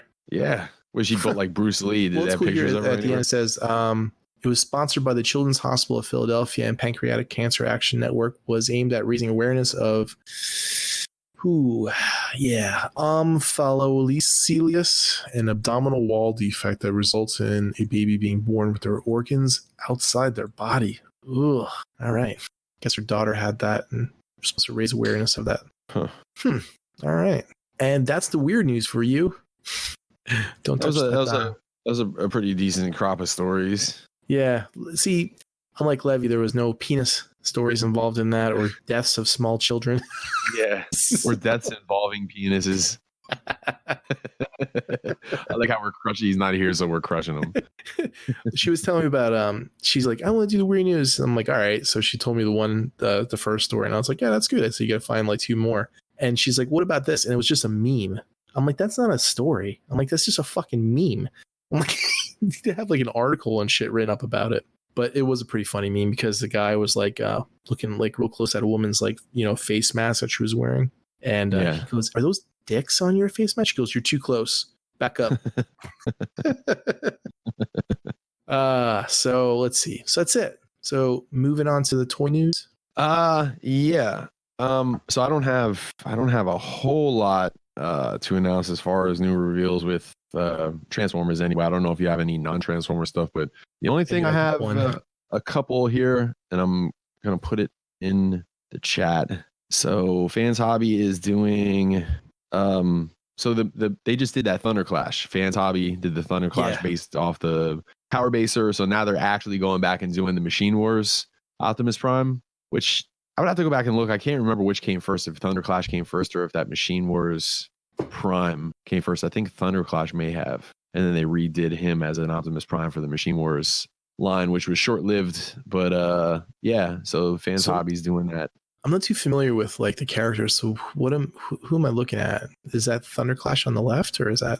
No, that looks it's just kind of like half-assed painted right now, but it's basically going to be Machine Wars Optimus Prime. Oh, okay. And it was the same. They had I don't know if I'm trying to remember. I don't know if he combined with his trailer. He might have just been a robot with the trailer.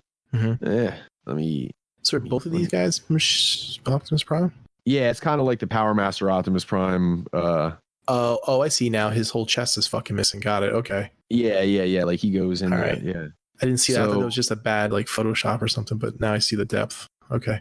Yeah. So the Machine Wars Optimus Prime had the trailer so it just turned into like a base with guns and shit on it, just like that Thunder Clash did. So yeah, because Thunder Clash, the Fans Hobby Thunder Clash had a combined mode and the original Thunder Clash didn't. So it's just because it's, they're using the Power Baser mode or the Power Baser mold. Is it the same thing? Just a repaint? Yeah. Okay. Yeah, it's basically they remolded the Power Baser into the Thunder Clash because they had to add the guns and do a small couple of things to make it more Thunder Clashy, but now it looks like a straight repaint from Thunder Clash to Machine Wars Optimus. Did you just say Thunder Clashy? Yeah. Yeah, I did. Thunder Clashy. Cool. Yep. Well, that's kind of. Are you gonna get that? Yeah. Nah, because this is another Optimus Prime, and it was from a series that I didn't. That doesn't really. It's just not a separate character. You know what I mean? Right. I don't have to. Levy's not here to bust my fucking balls. So I could just say that, move on. But it looks very cool. But no, I'm not getting it. But I'm sure somebody is. I hope so. And then I'm just gonna put the link. Can I put a link in there? Yeah, I can. Yeah. I don't know if you saw this on the Dame Chalk wall, and this is pretty fucking cool. But does that take you to the Spike, the Lewin Resources Spike? It's still coming up. Yeah, it did. So then Lewin Resources. This is on off the Dame Chalk wall. Lewin Resources new 12-inch 1/6. Did you hit the translation? Looking at Touchable series. The Touchable.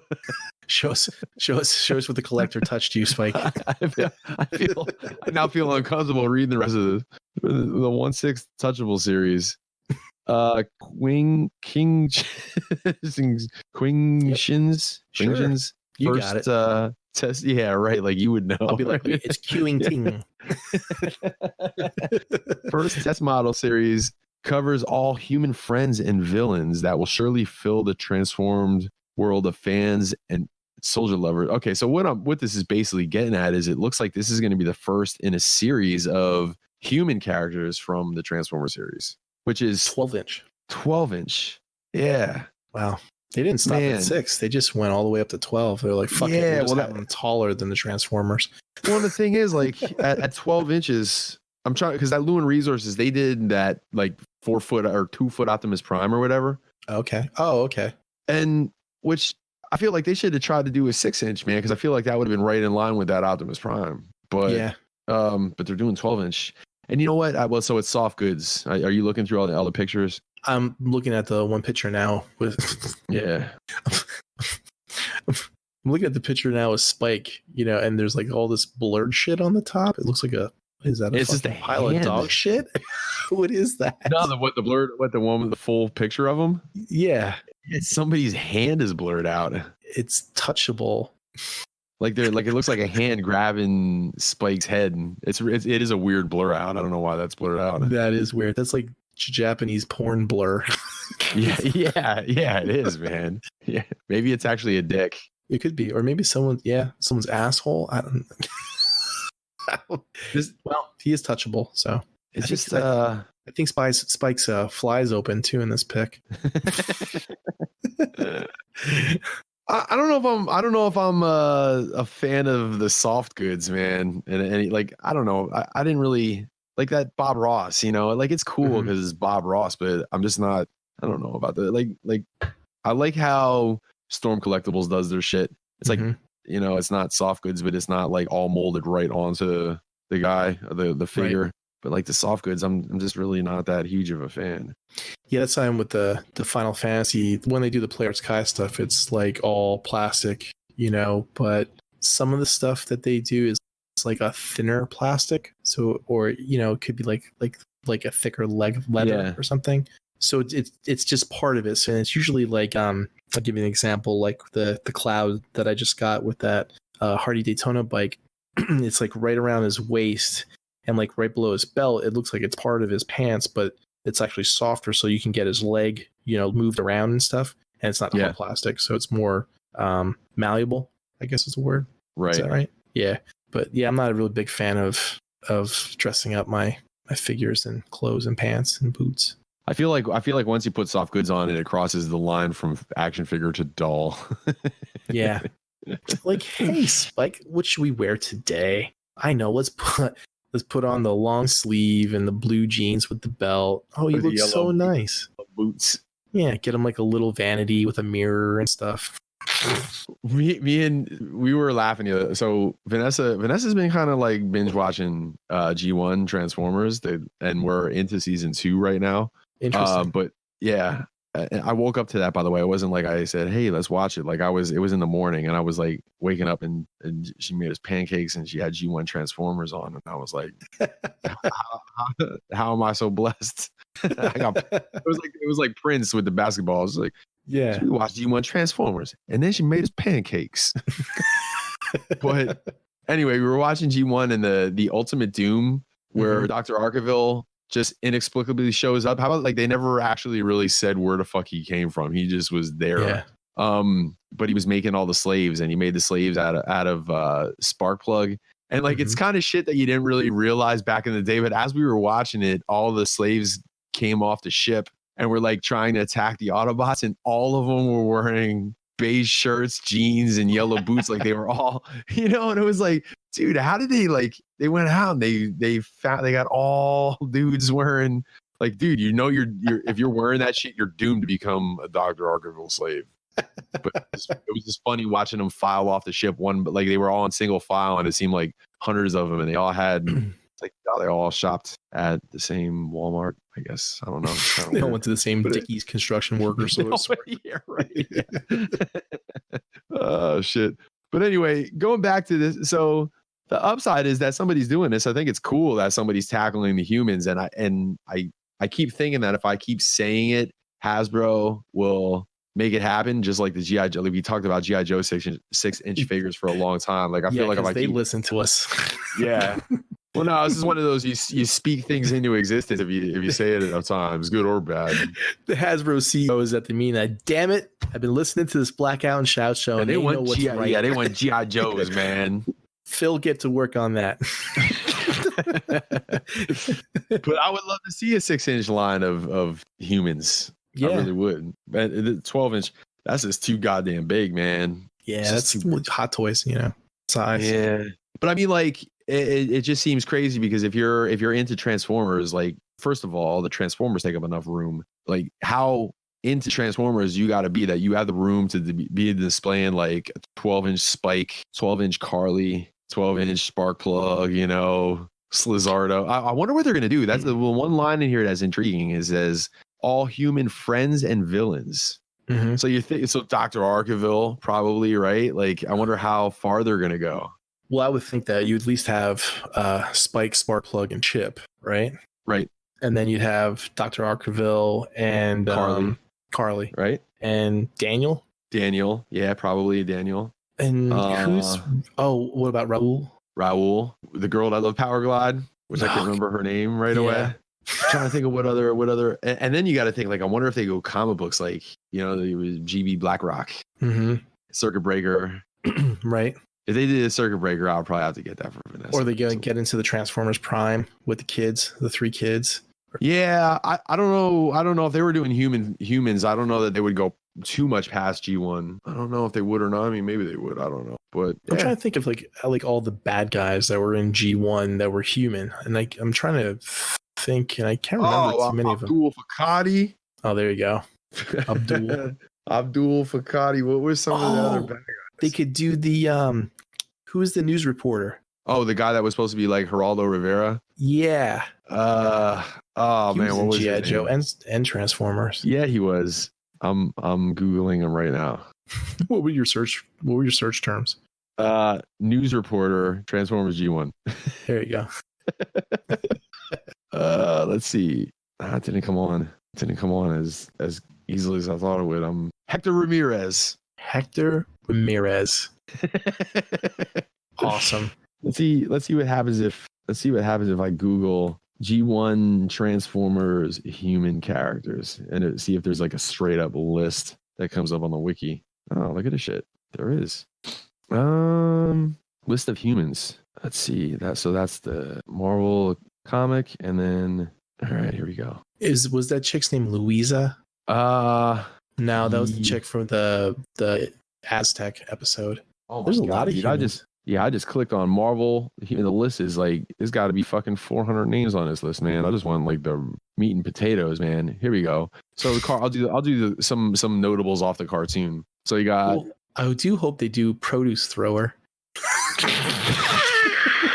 Where's that at? It's in the list of season 2. Produce and Stylish Man. Hopefully they do Stylish Man as well. Is this on Wiki? The TF Wiki? Yeah, it's on TF Wiki. Oh yeah, I see it. Stylish Man. Where's Proto? Yeah, I'm clicking on that. I want to know who he is. Oh, click on him. It looks like Jeff Foxworthy. You see him? Yeah. Who's Rocksteady? Oh, okay. Rocksteady was from the Autobop guys, right? Yeah. Yeah. Oh, look at that, Marissa Fairborn. Yep. No, wait. What is this? Am I in? Oh, I'm in the comics. Or wait. I went past. God damn it. Dr. Soji Yashikawa. He was the guy that invented the Nightbird, right? Or no? Maybe not. As soon as you said that, I was going to say, you are troubled, Autoboto-san? You are lying, Autoboto-san. But he wasn't a doctor, he was a dojo guy. Oh, here we go. It's Dr. Fujiyama, the famous scientist. What did he do? He builds giant ninja robots. Giant female ninja robots. Oh, I see. Oh, Lord man. Chumley. Yeah, not today, Chumley. That was a good episode, man. That was the one where Optimus. There's a little video clip of him like shooting Astro Train or whatever, and he says something about the booby trap actually capturing real boobies. I'll have to see if I can find that clip. It's pretty funny. Astoria Carlton Ritz was the girl. Astoria. That's right. Yep. Who's the chick from season 3? Who's Marissa Fairborn? That's it, Marissa Fairborn. Okay. The astronaut girl or whatever. That's Marissa Fairborn. Oh, you know what? I know Old Snake. I was gonna say you would buy Old Snake. I bet you if they did one of those. No, not a 12-inch now. No, even just to have him on the side with this, the hat and the trench coat. Nah, because I would just like it would no. No, Yeah. I would want him. I would want him in the context of the rest of the figures, which is also like because I'm getting the GI Joe ones and stuff. So I would want a 12. I would want 6-inch. If Hot Toys did an old Snake, I'd buy it. Yeah, I mean, it could be a good standalone. Like it would be an alright standalone piece, but Yeah. I think I'd rather. Oh, you know what? They'd be able to do all those guys. The 4 almost or only human. Mhm. There you go. RC Cup, Ultra Magnus, and Hot Rod. That'd be cool. Yep. That would be pretty. You know what? It's crazy, man. There's a lot of names on here that I like kind of don't remember who the hell they were. Like Jeff. And they were like Joe and Jeff.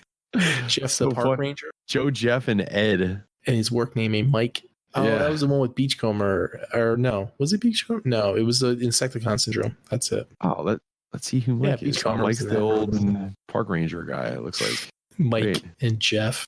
Crazy. We say Mike. Anyways. Yeah. Right, Mike? What do you say, Bill? Shit. All right. So that's really like the only new Transformers reveals. So I don't know if this is part of did we talk about TFCon last time? Yeah. The upcoming TFCon? Like No. Chicago?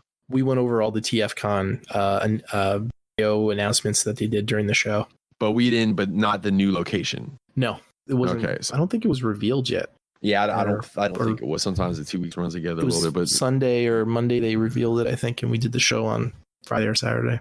so this fall, provided that everything gets somewhat back to normal, TFCon is supposed to be in Chicago again. Yep. So I guess we're kind of seeing a pattern forming. You know, they always Mhm. gonna have the one in Toronto every year, but then the fall one, it looks like right now is gonna flip flop back and forth between DC and Chicago if you go by the last 4 years.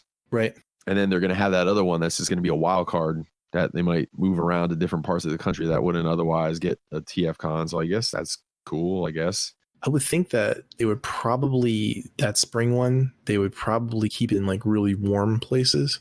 So go Cali and then Florida. Maybe go back and forth between those two. Like, And maybe Texas. fuck Texas.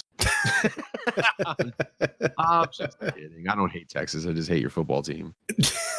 Louisiana, New Orleans. They have Dakota said they got one down near him somewhere. Like, isn't that where that TransCon happens or whatever? That Pizza or RoboCon or whatever it's called. Isn't that in Pete's. Dakota's Yeah. neck of the woods? Yeah. Yep.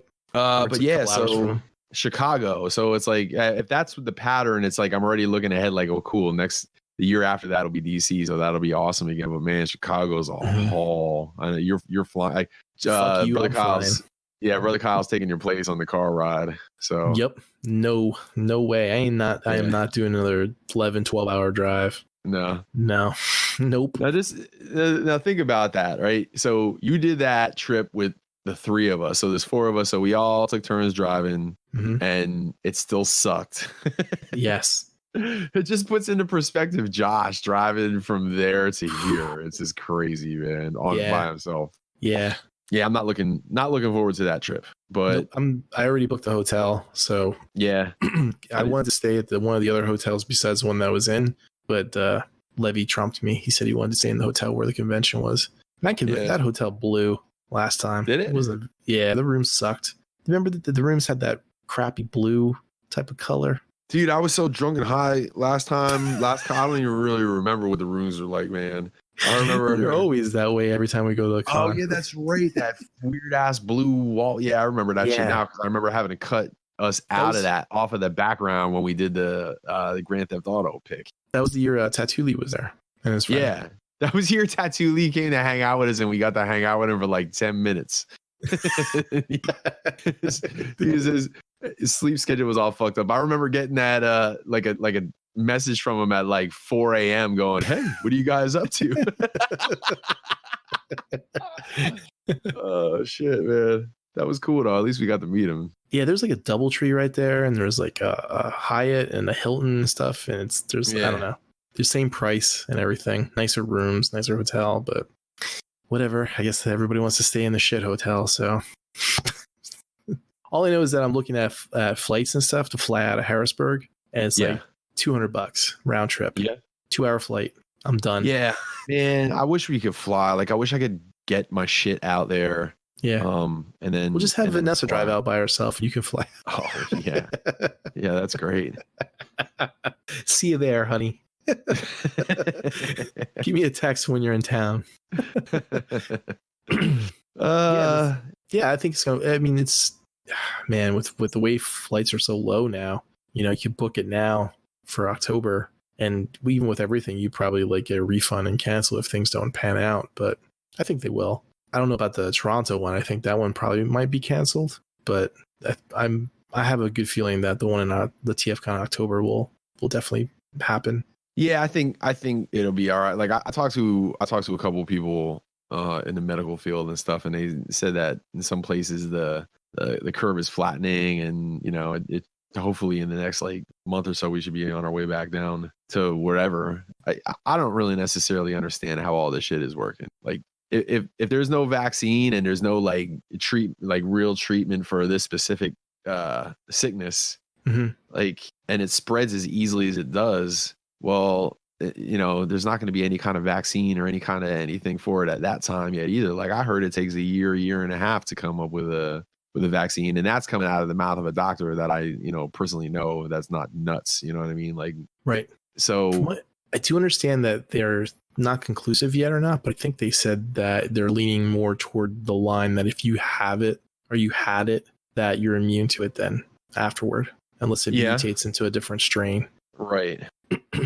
Well, yeah, hopefully. So really, in all reality, they're not necessarily trying to stop everybody from getting it. They're trying to slow down everybody from getting it so that they can kind of treat everyone a little bit better than when everybody gets it at the same fucking time. Yeah, I guess if you think about it, if you have like 100 people in a town and like one guy gets it and the other guy spreads it to other people, and then you take the other half of the town that didn't get it yet and you tell everybody to stay inside, then those people that do have it, and once it gets through their system, they're not infectious anymore. Right. So then the other half of the town is okay.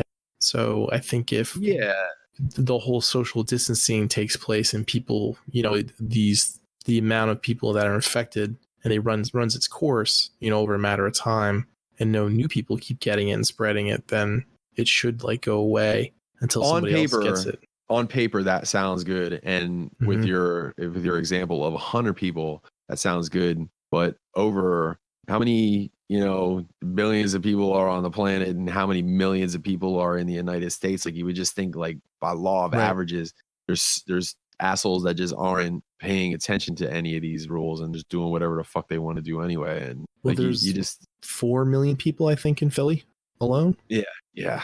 So, some people that are hearing them like are just ignorant to it, and some people that are just ignoring it. And it's like, man, you just think, well, all it takes is, a few people. I mean, shit, this all started with one person, you know what I mean? Like I said before, man, the zombie apocalypse starts with one zombie, All those hick people are having those parties and they invite their one friend from the city and that's it. Yeah, man. Yeah. Bumblefuck is fucking wiped out. And then the fucking fireworks got coronavirus on him, and then, fucking Billy Bob sticks the firecracker in his ass, and then he's got a blown out ass with coronavirus. This is all insane. But anyway, yeah, so I don't know. I tend to agree with you though. I feel like by the time the fall one comes around, I feel like it's gonna be all right. But I'm just hoping, I don't know, man. I'm hoping that there's a good turnout, because I think we might be feeling the effects of even once we're given the okay to like go back out in public and congregate again. I still feel like we're gonna be feeling the effects of it a little bit, because I think like financially, I feel like a lot of people are gonna be feeling it. Well, not to like panic anybody or anything like that, but there's always the probability of it coming back again, in the flu season of this year. Yeah, well, and that but like you said, I guess if you get it once and you build the immunity to it once you have it, I guess those people will be like, I don't know, man. I don't know. I don't know what to say. I guess it's one of those wait and see type of things, because I don't know how these things pan out. I've never, in 43 years I've been on the planet, this is the weirdest thing I've ever had to live through. Yeah. So, but I wonder how everyone's going to bounce back. That's one of the scary, like, underlying things about this whole thing. Like, besides people getting sick, obviously being the number one scary thing about it, but two, like, and I don't know how many of these people that but I know of a fair share of them. If, like, for instance, like if I needed $1,000 right now, like I don't make a ton of money. and I don't have all kinds of extravagant shit outside of a Transformer collection and a couple of guitars. But like, if I needed to dig up $1,000 in some fucking emergency situation, I could get $1,000, like, and not on a credit card, like actually have $1,000. Like if I had to live a couple months with no job and no income, as long as I can get to a grocery store, like I would be able to pull it off. You know what I mean? Like I've saved up some money. I'm sure you probably have too. Like, but it's scary how many people are living, you know, completely paycheck to paycheck. Like if a car breaks down and it's going to take $500 to fix the car, it's like they're fucked. Yeah. It's like, holy Christ, dude, you know, like I'm wondering. And so now we got this whole situation going on where everybody lost their job, you know, not everybody, but a lot of people lost their jobs. And, you know, it's just, I'm kind of wondering, all that is leading up to me wondering what turnout is going to be like at conventions, because, you know, conventions and collecting and comic books, all that shit, it's all, you know, toys, that's all frivolous shit. Right. You know, I'm wondering how reluctant people are going to be to spending money on said frivolous shit, as opposed to, you know, just trying to get their shit back together and, you know, basically feed their family and pay their bills. Yeah, that's true.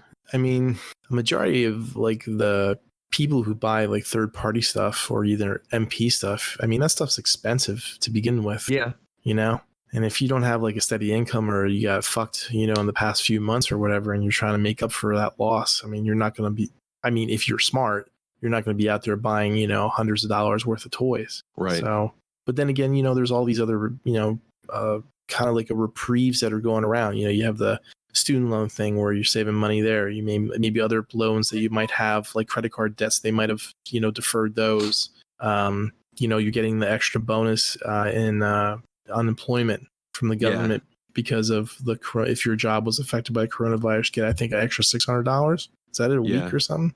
You get an extra $600 up to 100%. Like if I got laid, like for instance, I got laid off for 1 week or whatever. So if I get, you know, unemployment gets me $300. The $600, I won't get $900. I would get the $300 that I would get from unemployment plus $600 up to 100% of what I earn, and then the rest is cut off. You know what I mean? So you won't get more than 100% of your weekly earnings. So in that way, everybody should be cool, I guess. Right. But, you know, but then there's the other thing too, where, you know, it's scary, man. Like a lot of like, especially small businesses, you know, you'd hate to think, man, this might be the nail in the coffin for a lot of places, you know, that are struggling to hang on, you know, and then they got to go through one of these things. I mentioned a little bit earlier in the week, but like the roller skating ring that's downtown that my kids go to shuts doors down for good. Sold the place. Yeah, it's a bummer, man. I hate seeing that shit. Yeah. But on the other hand, though, I found that I've been kind of like, I've been squirreling some money away, because I mean, I continue to work, obviously, but like I'm not spending some of the money I usually do. I haven't gotten, well, you know what? I can't really attribute me not getting gas to not having to work, because I'm still working. I'm just like close to work, but I'm not driving anywhere else. So I'm really like not spending hardly any money on gas. And we've been not eating out at all. Not even like ordering pizzas or any of that shit. We've just been basically going to, not because we don't want to support the businesses that are still open, but it's scary, like, because who the fuck knows who's making food, you know?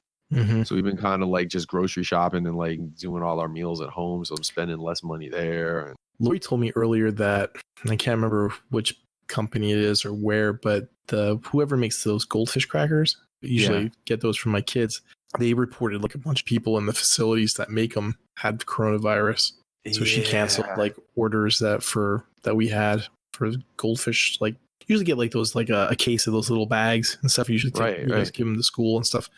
So she canceled that. But yeah, I mean, that's the other thing too. Like all school was canceled for the whole year. Yeah, I saw that. Do you think they jumped the gun on that a little bit? I mean, like, yeah, it doesn't matter to me any, but you think they jumped the gun on? Like, I would think, I don't know. The goal, I guess, according to the Orange Overlord, was to have everything kind of like back up and going by the end of April, and they canceled all. Well, he wanted Easter at first, but then he backed that up to the end of April, because Easter was becoming, it was going to be obviously impossible to do so by that time.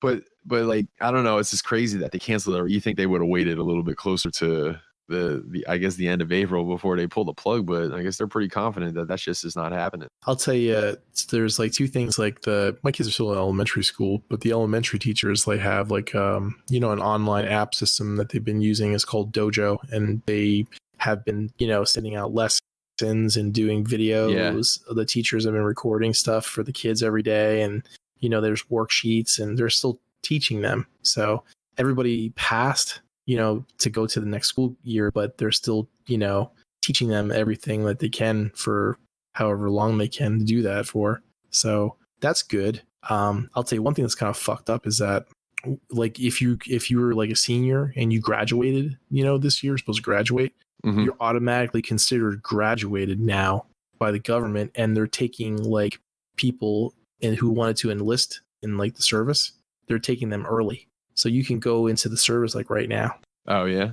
Yeah. So if you like say you're 18, you want to go in the Army or Marines or whatever, they're like, okay, you don't have to wait till June or whatever. We'll take you right now to boot camp. So that's kind of fucked up. But okay, I mean, get your diploma, and you're not gonna walk, with a gap or anything like that. And I guess you might as well go to the service. Yeah. So a lot of weird. Yeah, a lot of different stuff happening, which is weird too, because the teacher said that like they didn't really grade the kids, at least my kids. It's just basically kind of like it's just like an approval thing. Like yes, they can go to the next grade, if they're ready for it or not. There was no grading, A, B, C, D type of chart thing. It was like all based on the teacher's opinion of the student. Vanessa's kid, well, yeah, DJ, he has to check in every day of the week and has like, but I think that's more like a VOTEC thing, trying to do some kind of culinary school type of thing or whatever. So he's got to check in with the head chef guy, whoever that might be. Gordon Ramsay. The fuck you doing at home? Get your ass in here. Yeah. So I don't know. So toy news. You have any more toy news? No, that was yeah. So yeah, TFCon's in Chicago. We'll see everybody there. Hopefully. I am going to be I'm going to be selling stuff this year at TFCon. I am. I hope. Word. I'm gonna take a little foot space of your tables. I'm gonna sell my shit if you let me. You can put it on the floor, like in front of it or next to it. It's gonna be payback. Yeah, it's gonna be payback. Oh, Jed! Can you sign this for me? Can you sign my butthole? I'll be like, no, I don't do signatures. I'll have a stamp. I'll just stamp it. So yeah, I'm working on prints. So I got like 1, 2, 3, 4 so far. Yeah, coming out good. So I'll probably have like 10 or so by the time TFCon rolls around. Hopefully more. Yeah, I got to get on the ball, man. I got to get a couple more shirt designs. I'm trying to discontinue a couple old losers and get some new ones up in there. I shouldn't say old losers, but ones that just there's a small handful of them that kind of like never sold. So it's time to pull the plug on those and give that space to something else. Right. I'm gonna get a whole bunch of stuff, and I'm gonna set up a store online too, and and sell it online. Push it, see if people will buy my shit. What about Fans Toys? Warpath's coming out right this week. Yeah. I was actually gonna send you a couple. I wasn't gonna talk about it because it was like it's not necessarily a reveal or anything. Like we knew it was coming, but I'm gonna drop a couple of pictures in the chat here. Or actually, no, I'm gonna give you the link. I have some pictures here of Fans Toys Warpath and Bad Cube Warpath side by side. Did you get it? Yep, I got it. Yeah. Is that mistransformed? Which one? Which Warpath? I was just gonna say which one. Warpath. Yeah, Warpath. Is Warpath mistransformed? The Fans Toys one. Like, should his arms be in closer, or from the front view it looks like it's mistransformed, but then from the back view it looks like it's normal. It might be. No, like the one on the right looks normal. The one on the left doesn't. You know what I mean? Mm-hmm. Like that one on the left looks like it's hanging out too far. Something up with it, but yeah, I dug the Bad Cube Warpath. I think I was gonna like the Fans Toys one a little better, but it's like neither one of them are like they're both cool for different reasons. Like the Fans Toys one definitely looks closer to cartoonish, and he's a little more athletic looking, I guess. Mhm. But that you gotta admit, man, War Dog one's like, I guess if Warpath was a real robot, like he still looks like a tank when he's a robot, which is cool. Like he's a bruiser. Basically, War Dog could beat the shit out of Sheridan. Well, it just looks like Sheridan. It looks like he's wearing, like, Sheridan looks like a robot, and War Dog looks like a robot wearing more armor. He's a like tank. you know what I mean? Yeah, he is. It's definitely. But they're both. I mean, you know what? I like the aesthetics of it. I like the aesthetics of the Batcube one more so than the Fans Toys one. I mean, you get your quality, of course, and everything with Fans Toys, but you know, and some of the aesthetics there. But I really like the stylized version of Warpath that Batcube did. Yeah, there's definitely nothing wrong with it. I mean, I don't think you can go wrong either way. Are you happy with it? You seem kind of a little disappointed with the No. I was my voice was trailing off just because I was just kind of scrolling through pictures. No, I won't. I really won't know if I'm happy with it until it gets here. You know. Yeah. I mean, I think it looks great. I saw some other pictures besides these, obviously, and I think he looks awesome. You know, I don't think I would be disappointed with either one of them. See, it's like me with the Warbitron, right? I like the way that the Warbitron's like stylized and detailed compared to like the Zeta, you know. Right. And to me, the Zeta looks so plain, but it's cartoon accurate, you know. But I'm more toward like the detail and aesthetics of something when I look at it. Yeah, well, you know, we do talk about it a lot. I mean, I could definitely go for a little, like, if this whole cartoon accurate thing would have never happened. Like, I like the cartoon proportions. Like, I like how he looks. You know, he's shaped like it was on the cartoon or whatever. But you know, I could go for a little more detail in some of these robots. As opposed to the plain look, but it is what it is. Sure. Yeah. So cool. So your War Dog will be coming soon. Awesome. In tank mode. I'll put it in my stash. Yeah. my MK stash. Yeah. So last night, Square Enix put up the pre-orders for the Final Fantasy remake of Tifa, Aerith, Cloud, and Barrett, and they were up on Ami Ami, and they're up on BBTS today. I saw as well. So they look really good. They do. Like, there must be about 5 different versions. I think of Cloud. There's 1, 2, 5 versions of Cloud, and like 3 of them are like the game version where he's, you know, doesn't have the Advent Children, you know, multi-sword and backpack type of sheath thing. And the one, there was a remake that came out with Barrett like a year ago, and then there's this one that came out with the bike, which is kind of the same, but they changed. I think they changed a little bit of it.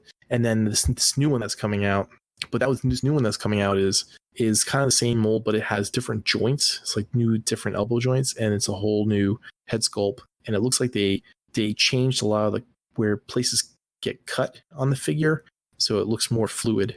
Yeah. So I'm gonna get that regardless, even though I have the other ones too. The Barrett is new. He has a new head sculpt and a bunch of other new things to it.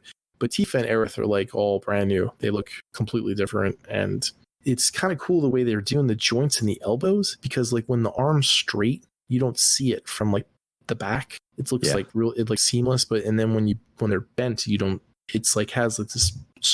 It's like not a round piece, but it's kind of sort of is like in the elbow area, but it's like a straight piece that looks like it's the same type of joint as their older Play Arts figures, but it looks like it works really well. So I can't wait to get those.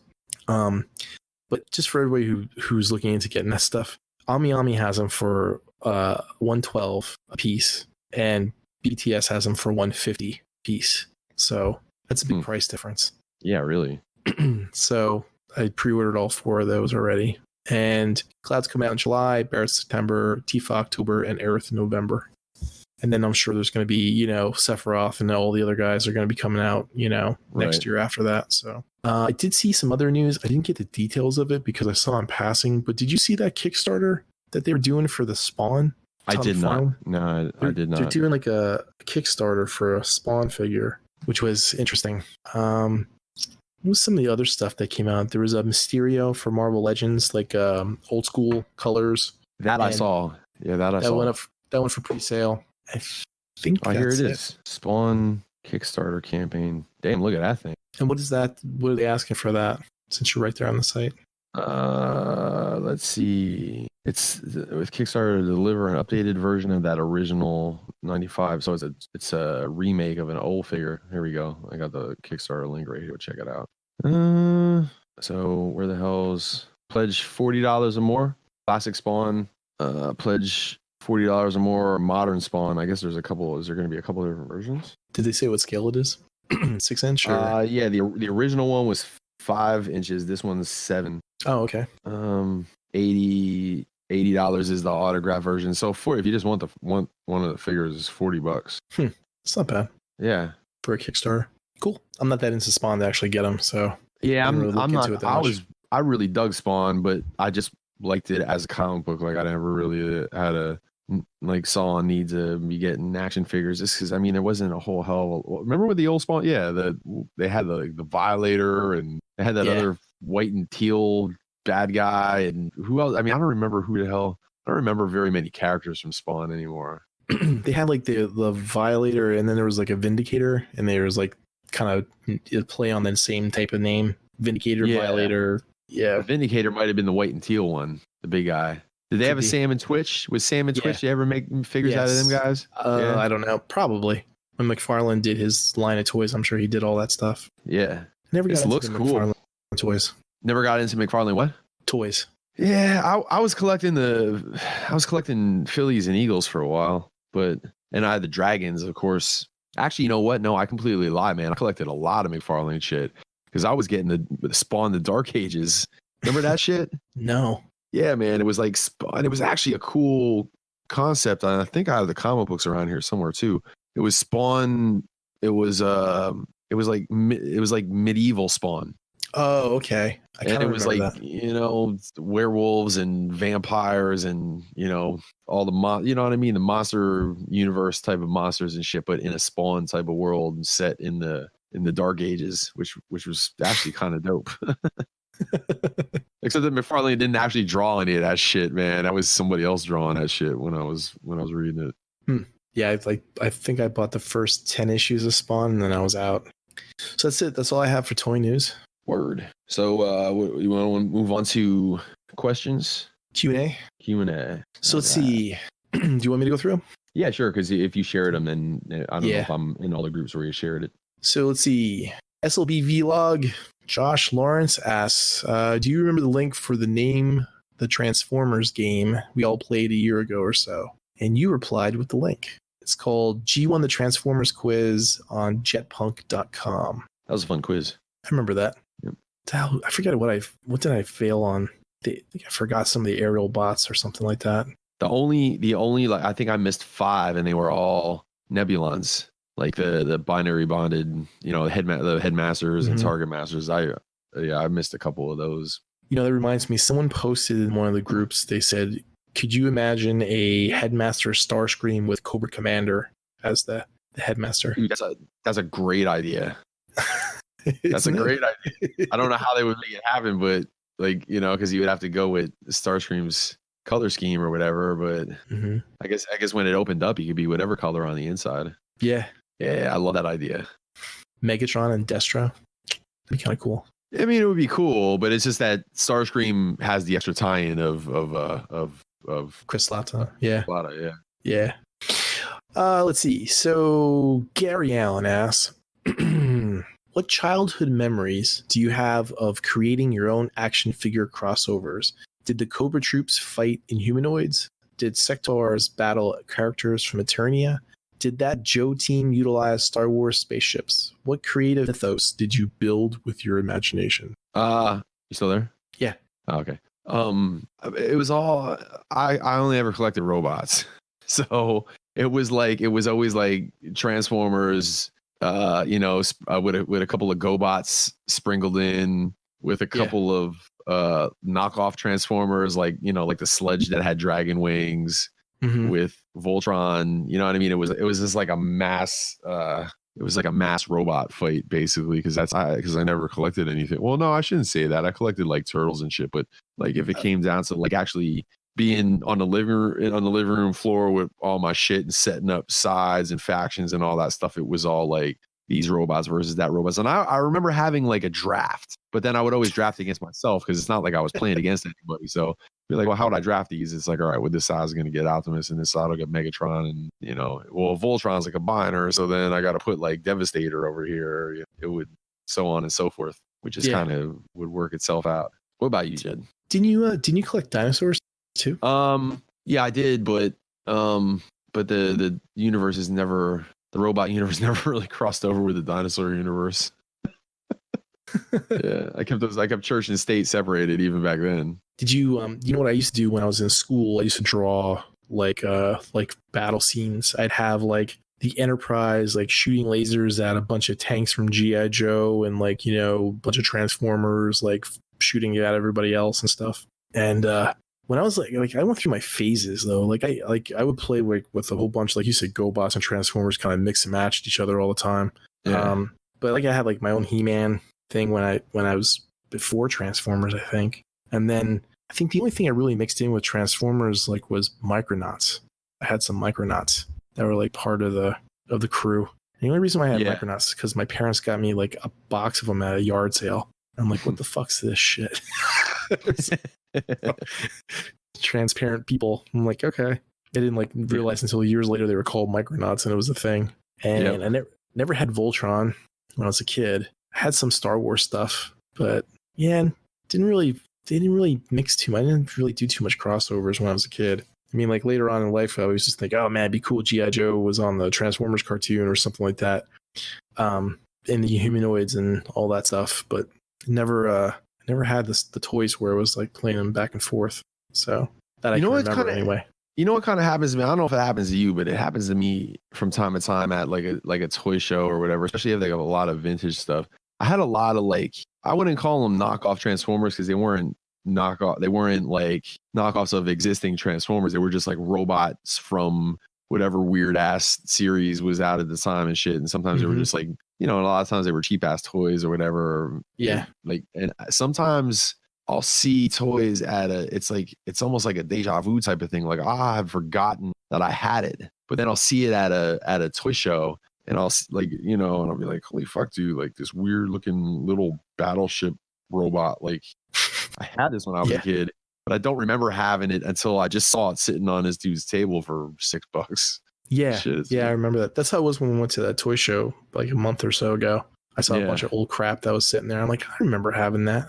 Right. I remember that Enterprise, or I remember that Hot Wheels or whatever car. So Gary Allen also asks, he's like, also, who in the group is a boob man and who a butt man when it comes to the ladies? I think me and you are in the boob man category, and Levy is more a ass man. I agree.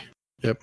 And Levy, as a matter of fact, is like almost anti-titties because I think he actually is like small. Didn't he say that? Yeah. He'll have to correct me on Monday when he hears this. On Instagram this really super like anorexic thin Asian chick who was like doing pictures. I'm like, I should send these pictures to Levy. I'm like, nah. Yeah, that's right up his alley.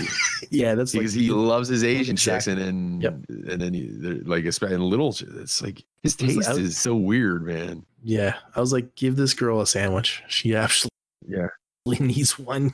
Like, to the point where you're seeing like rib cage on their back.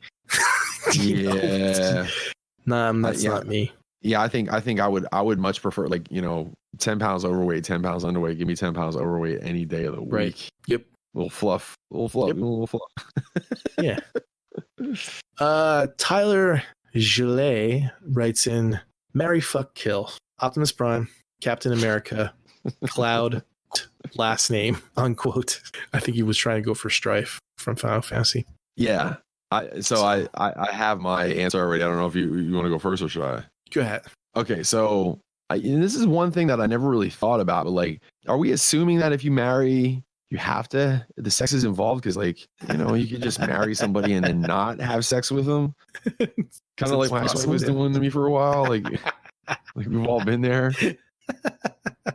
Like, because there's two ways to really look at the answer to this. Like, because if you look at it where you can marry somebody and then not have to fuck them, then it makes it a little bit easier. But if you look at it from the other angle, like where, well, if you marry them, then you're gonna have to have sex with them all the time, then that changes the answer as well. So which way do we want to approach this? Does marriage mean no sex, or does it mean all the sex? You tell me, and then I'll answer it. It's because I know my answer so either way. You can pick either way you want to go. So with all the sexing. With all the sexing? Okay. Yeah. So right out of the gate, I'm killing Captain America. Okay.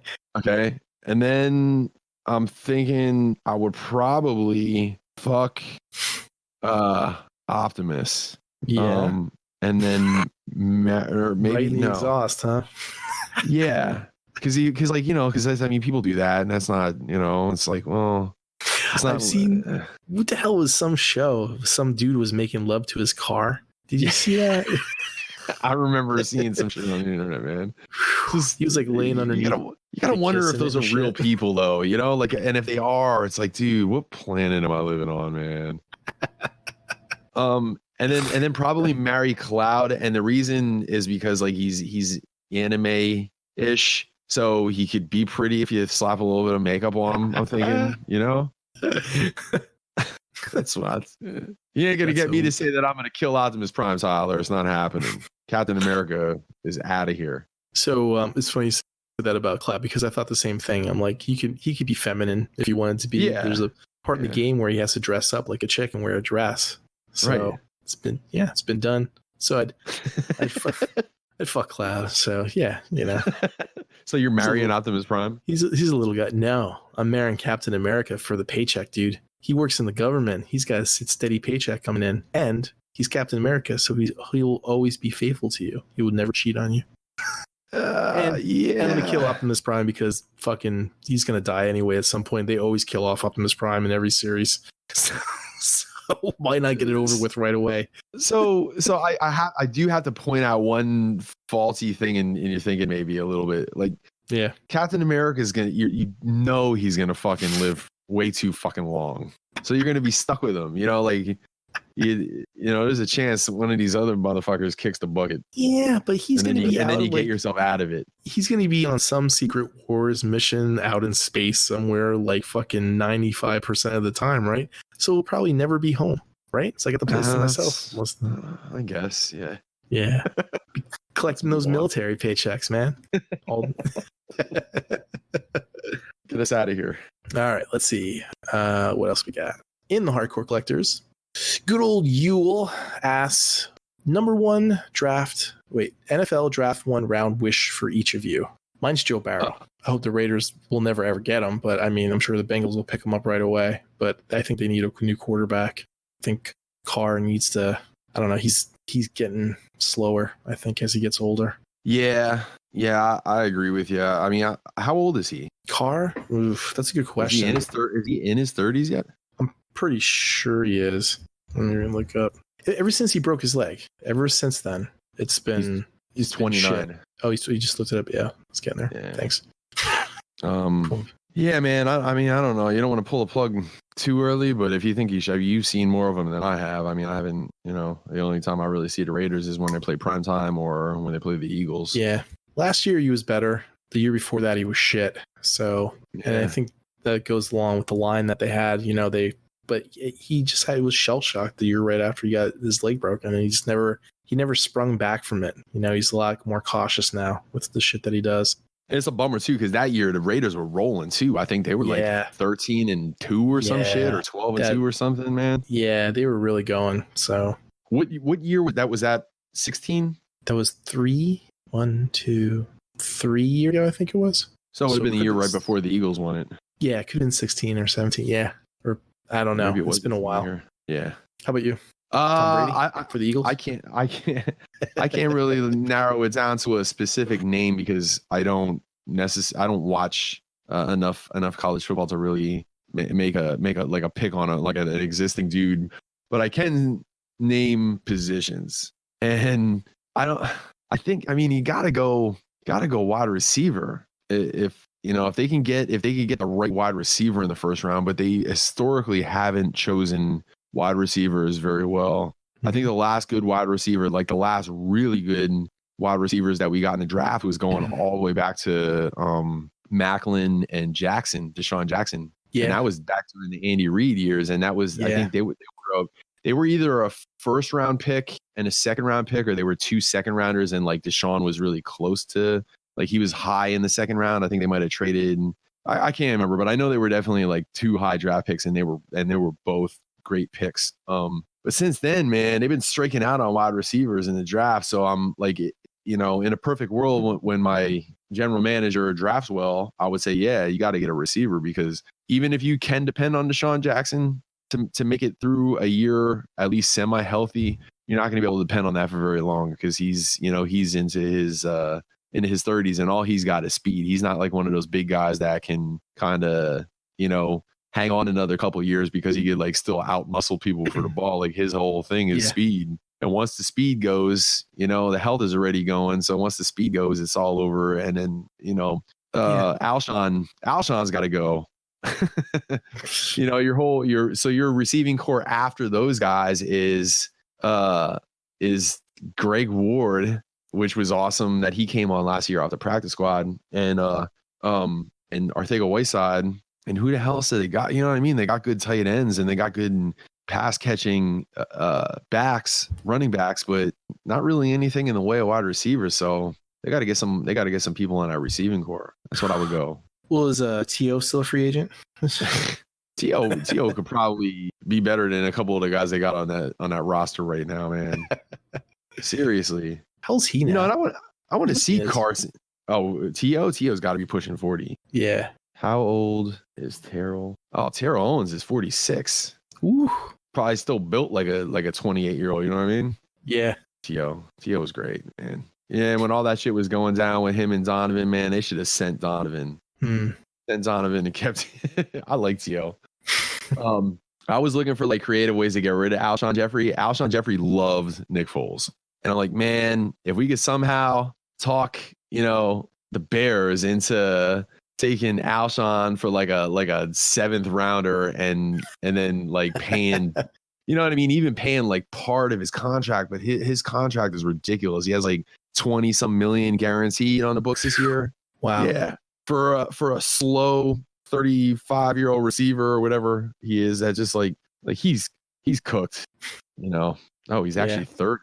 I didn't think he was that young. But you could see like every year since the Super Bowl, man, he's been heading downhill ever since. And he you know, there was that thing with you know, the anonymous guy in the locker room that was like anti Carson Wentz, and a lot of people pretty much saying it was Alshon Jeffrey. And it's like, you know what, man, get him the fuck out of here, dude.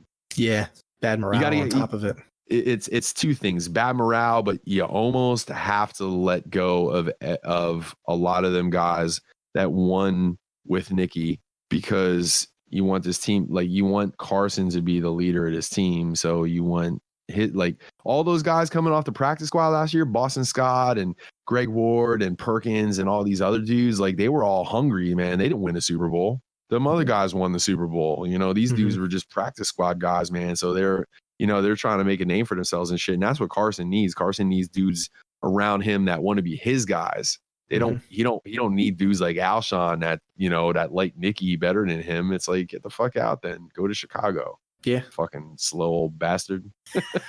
I just called a 30-year-old guy a slow old bastard. What's next? David Lasker asked, you guys figure out the audio issue? Yes, we did. Hopefully. Yes, we did. Thank you for listening. He might be a new listener. Or maybe he listened from the beginning, but he's just one of those people that hasn't voiced his opinion, except for when the shitty ass episode came out last week. Yeah. It's like they say when they call up, long time, first time. Man, I was ready to trash that whole episode, but I just couldn't do it. Yeah. I spent the whole weekend at a good 12 straight hours. I mean, it took me at least, because it was like a 5-hour podcast we record it. And it just took me like to go through each one of your tracks to get rid of all the ass scratching and silverware. You were like at a buffet eating something. I was eating the whole fucking time. I was, man. You're like, ooh, what should we get from the buffet now? Clink, clink, clink. So I was trying to let it go, but I couldn't. It cut through everything. So I was like, I had to remove all that. And then I tried to pitch shift everything. And that worked most of the time. And then I got about halfway through the episode and I was like, fuck this. I'll be here all week if I keep going. So then I tried to do like man, I keep forgetting what it's called. Auto-tune. I tried to auto-tune our voices so that it would match and it wouldn't work, right? Because it wasn't just now it's time for toy news. It wouldn't just like go from one pitch to the next. It would ramp up and then cut and then ramp up and then cut. And I was like, man, wish there was like a plugin that would take care of that for you, but there wasn't. So sorry, Dave. I know it's shitty, but hopefully this week will be good. Jay Luzon says Jedwargo just has a plain black shirt. ... I guess he means the picture that I posted for the Q&A where you have Angel down. It's the cartoon one where you have Angel down and Levy has the THC. I think he's implying that I should have a THC on that black shirt. I don't wear stuff on my shirts. Yeah. Well, Jay, if you send me one, I'll wear it in my cartoon. Send me a cartoon shirt. Brother Kyle writes in, no question. Just shout out to you guys in all the shows and podcasts we all watch and listen to. It's cool that with all the shit going on, we can still expect the show to go on. You guys, Stasis Lock, who? SLB, Deluxe, etc. Oh, that's the number 2 Beast Wars podcast he's talking about. Give yourselves a firm pat on the ass. P.S. YouTube blows. He's been shitting on YouTube for the last 2 weeks. Yo, so listen, I don't know if you saw this, but so he shit on YouTube, right? And then he goes on the same social media platform that he shit on YouTube and announced to the world that he likes the Lumineers, right? And then I knew I heard of them, but I didn't know what songs they did. And then I went and I YouTubed a song and listened to like 20 seconds of it and just wanted to throw up in my mouth. I thought you were gonna say that they did U2 covers or something. No, man, it was, you would recognize the song. I played the first one that came up on the search, and it was like, you would recognize it if you heard it, because this is one of those ones that you just you hear shit by osmosis. But and you know what? To be fair, like YouTube does kind of blow like after Octune. You know what?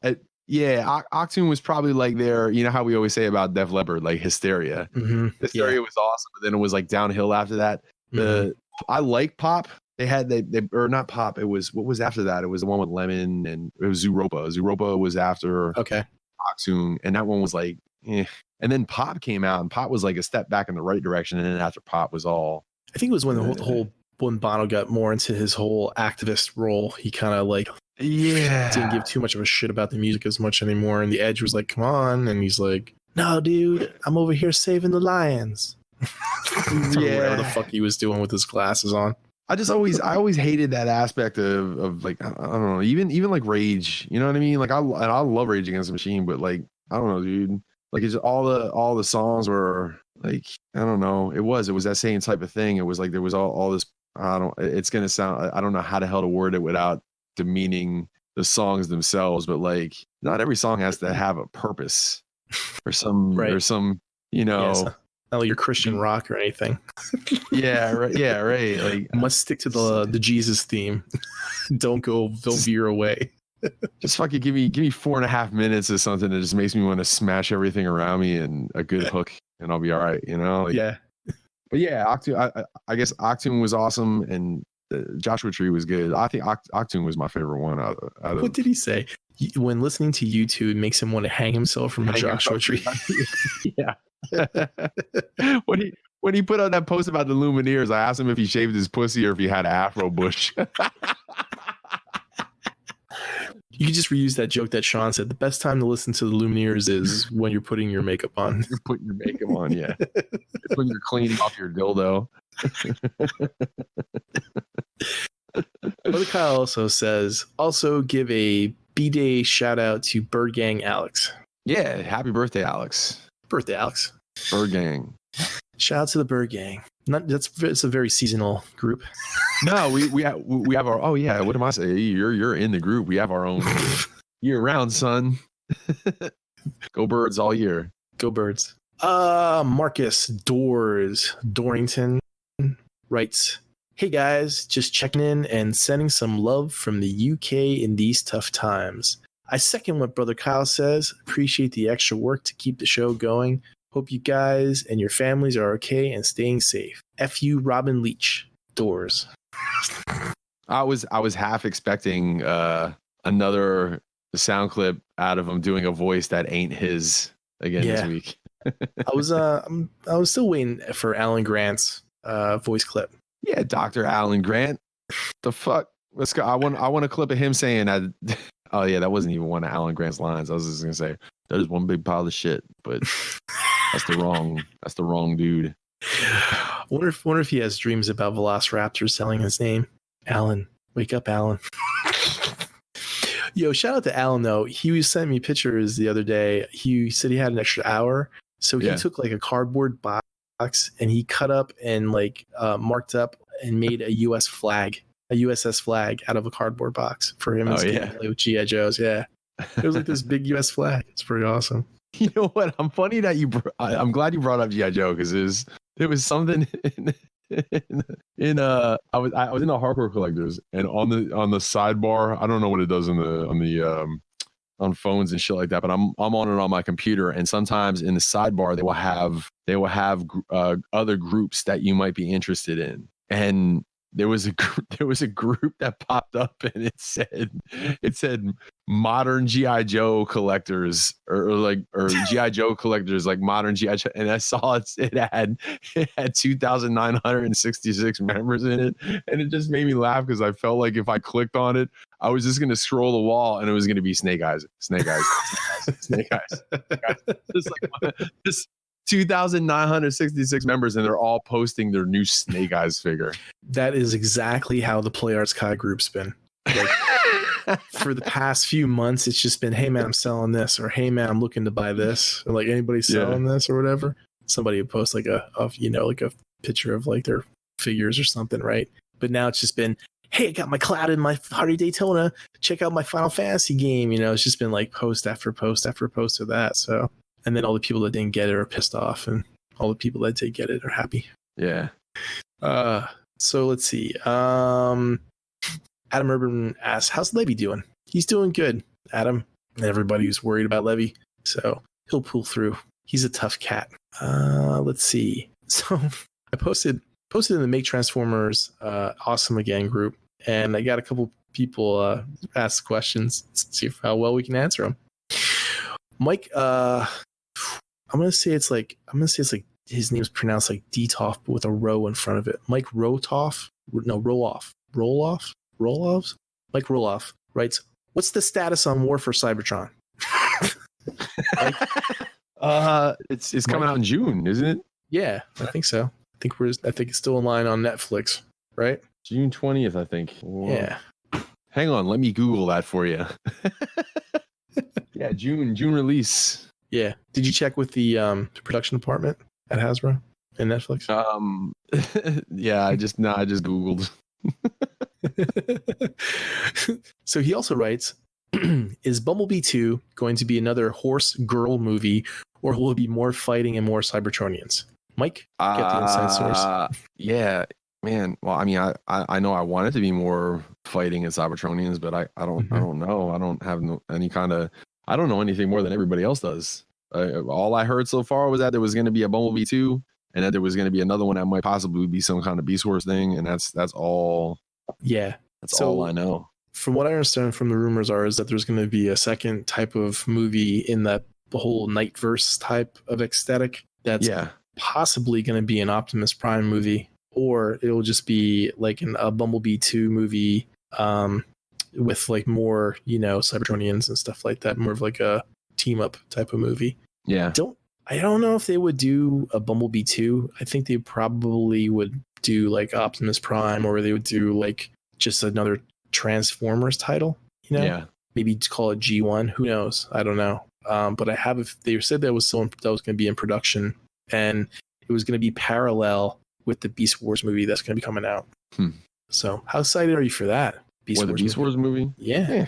Yeah, not excited, but not, I don't know. It's hard to it's hard to really take any kind of position when I don't know where this universe is going.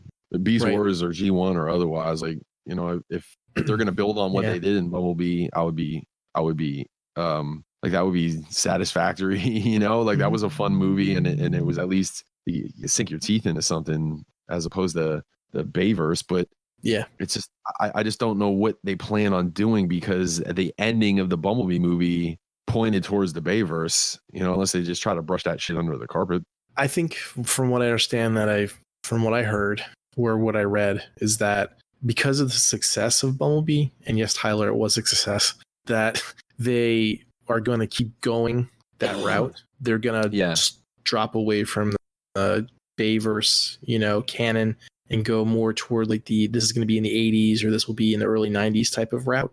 And they're going to use that more, you know, Bumblebee Nightverse style of look versus then, you know, like a Bayverse thing. Yeah.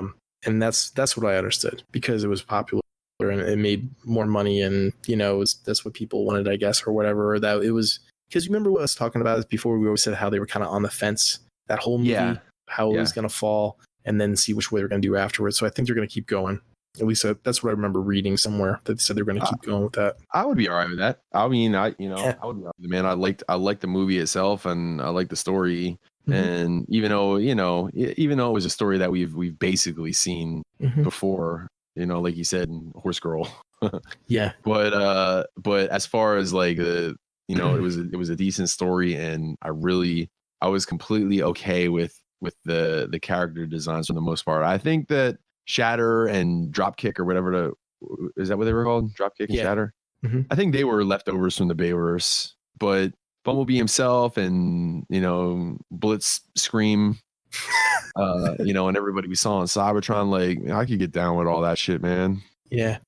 And, you know, I think people have a thing where it has to be like mixing and matching everything. Like, well, he kind of looks like he's from the Bayverse, so why is it that not part of the timeline or whatever? Why don't we just leave the Bayverse be itself in its own timeline? You know, let War for Cybertron on Netflix be its own thing, and let Bumblebee be like the start of like this new kind of like retro, different look, different timeline, you know? Yeah, and that's fine, and I'd be cool with that too. The monkey wrench in that whole thing is the Camaro at the end of the movie. Like I just don't know what they're gonna do with that. Nah, just say he switched back to to regular fucking just a Volkswagen again. Yeah, it'll just be like the opening, like first 5 minutes, like, I didn't really like that, so I'm just gonna go back to the Volkswagen and have too much gas. Yeah, too much gas. Can't afford the Energon in that Camaro, man. I didn't like the split bumper look and the racing stripe, so you're gonna find out that in reality, Bumblebee has a giant penis and doesn't need to be a sports car. And he'll actually talk. It'll be the first 5 minutes of him talking, you know? Oh, I fixed it myself. I couldn't wait for Ratchet, you know? I just did it. I figured, fuck it. Or I found this guy reading an audiobook and just sampled all his words. He sampled Robin Leach. To Door's content. Yeah. So David A. Rivera Rosado. David A. Rivera Rosado asks Rivera Rosado. Yeah. Is Bumblebee 2 hopefully going to get scrapped in favor of a true Transformers movie? So I think we kind of answered this question before, like just now, before you read that. Like, everybody, listen, let's take it from an old cranky ass G1 fan. You got to be a little more open-minded. Just a little more open-minded. Now, remember, this is the Make Transformers Awesome Again group. No, so. I know, and I'm down with a bunch of those guys, man. Like, it's cool, like, I get it, but you definitely have to be able to budge a little bit. You know, nothing's ever going to be like it was in 1984. It's just not going to be that anymore. It's not how it's going to go down. I mean, we might get that shit in cartoon, like animations and stuff. Like, you know, War for Cybertron is decidedly G1 looking, like we remember, but. You know, the movies are always going to be a different animal, and it's like everybody got to realize, like, all joking aside, every great relationship has compromise, and you know, and everybody grows and everything evolves and all that shit, and we need to evolve with it. And I'm not saying to just throw all all your standards for this franchise out the window because you care about this franchise, and you know, and it's great that you care about the franchise as much, but don't let what you see as care for the franchise or love for the franchise turn into it has to be exactly what I want or else it sucks. Right. You know, I mean, I get the Bayverse hate because that was so far out of left field. Like, I don't even know what I'm looking at half the time, but I don't know, man. The Nightverse, dude, I'm down with the Nightverse. Yeah, and too. I was like, you know, it's kind of like trying to convince somebody that, you know, they shouldn't really be a religious fanatic. It's the same thing. You know, they have a touch of crazy in them, so they just believe in something that doesn't really exist. Like a lot of people who are dedicated to having the same aesthetics of an original G1 cartoon translating perfectly to a G1 movie, it's going to be, it would be, this is from, you know, me being a CGI modeler, whatever, you know, designer thing. It won't work. You can try your best to make it look like it, but it either comes out looking bad or getting to the point where, you know, it doesn't move right in a real world situation. It just, they won't be able to move their arms right or walk correctly or, you know, anything like that engineering wise. So the closest I ever saw was that one video. Remember that video that we saw a long time ago with Optimus and Power Glide and Wheeljack and Grimlock, I think. Like, they had another one where it's a effects company and I forget where they're from, based out of, but they did the one too where Wheeljack and Optimus come driving up into a parking lot and transform and stuff. Yeah, and I don't know if I ever saw that one. You might have to if you know where that one is, I would love to see it. But based on even the one that I was talking about, like if you go back and look at that one, you could say that is G1 slavish to the G1 cartoon look and all that kind of stuff. But if you really look at the shit, it's not. All that shit is stylized and updated to look a little bit more modern too, you know. So you're never gonna get you're never gonna get that like that exact thing that we had before. When I was doing the modeling for the Ironhide model that I was doing, I was like trying to think like, okay, if he moves, like how the hell is he gonna hold his gun? You know, just like kind of people do toy design and 3D modeling, like how's he gonna be able to move and transform and stuff? And it's like you really need to have like that joint that just pops out and butterflies, and when you go and look at it, it looks like shit. So like how can you make that translate into a real world thing? And like, oh, you have all the pistons and the gears and everything and stuff. Now you have something that's stylized because now you have to make the rest of the model look that way, because just having little bits of it won't make it look right. You know, it's kind of like having 3PO having all those wires and gears in his mid torso just sticking out. It just looks wrong, you know? Yeah. So there's this guy that I've been sharing some of his work on Instagram, and he's been doing low polygon modeling of G1 Transformers stuff, and it looks good. But it's just to me now, looking at it, it looks too, like, you know, 3D model sense, it looks too square. I need to add more to it. So I think probably the closest we'll ever get to like having like a true G1 movie is if they actually went back and animated and something that looked just like it. Yeah. So, and maybe one of these days I'll get there and have something. So, but I don't think we're going to see it, because even today, I mean, if you show kids that today, they probably wouldn't be that excited with it.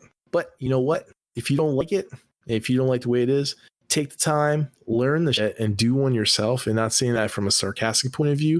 Yeah. But from like a real point of view, like if you learn that stuff and you can make your own movie on it and make it look great and be awesome, then that's like not only an accomplishment for all the fans out there, but for like yourself, because now you've just learned how to do all that shit yourself, and you have like all this extra, you know, trade, you know, and skills and stuff. But that's how like a lot of people, directors and, you know, artists, they don't like what's out there. So they go and they do their own thing, and then that becomes, you know, popular again.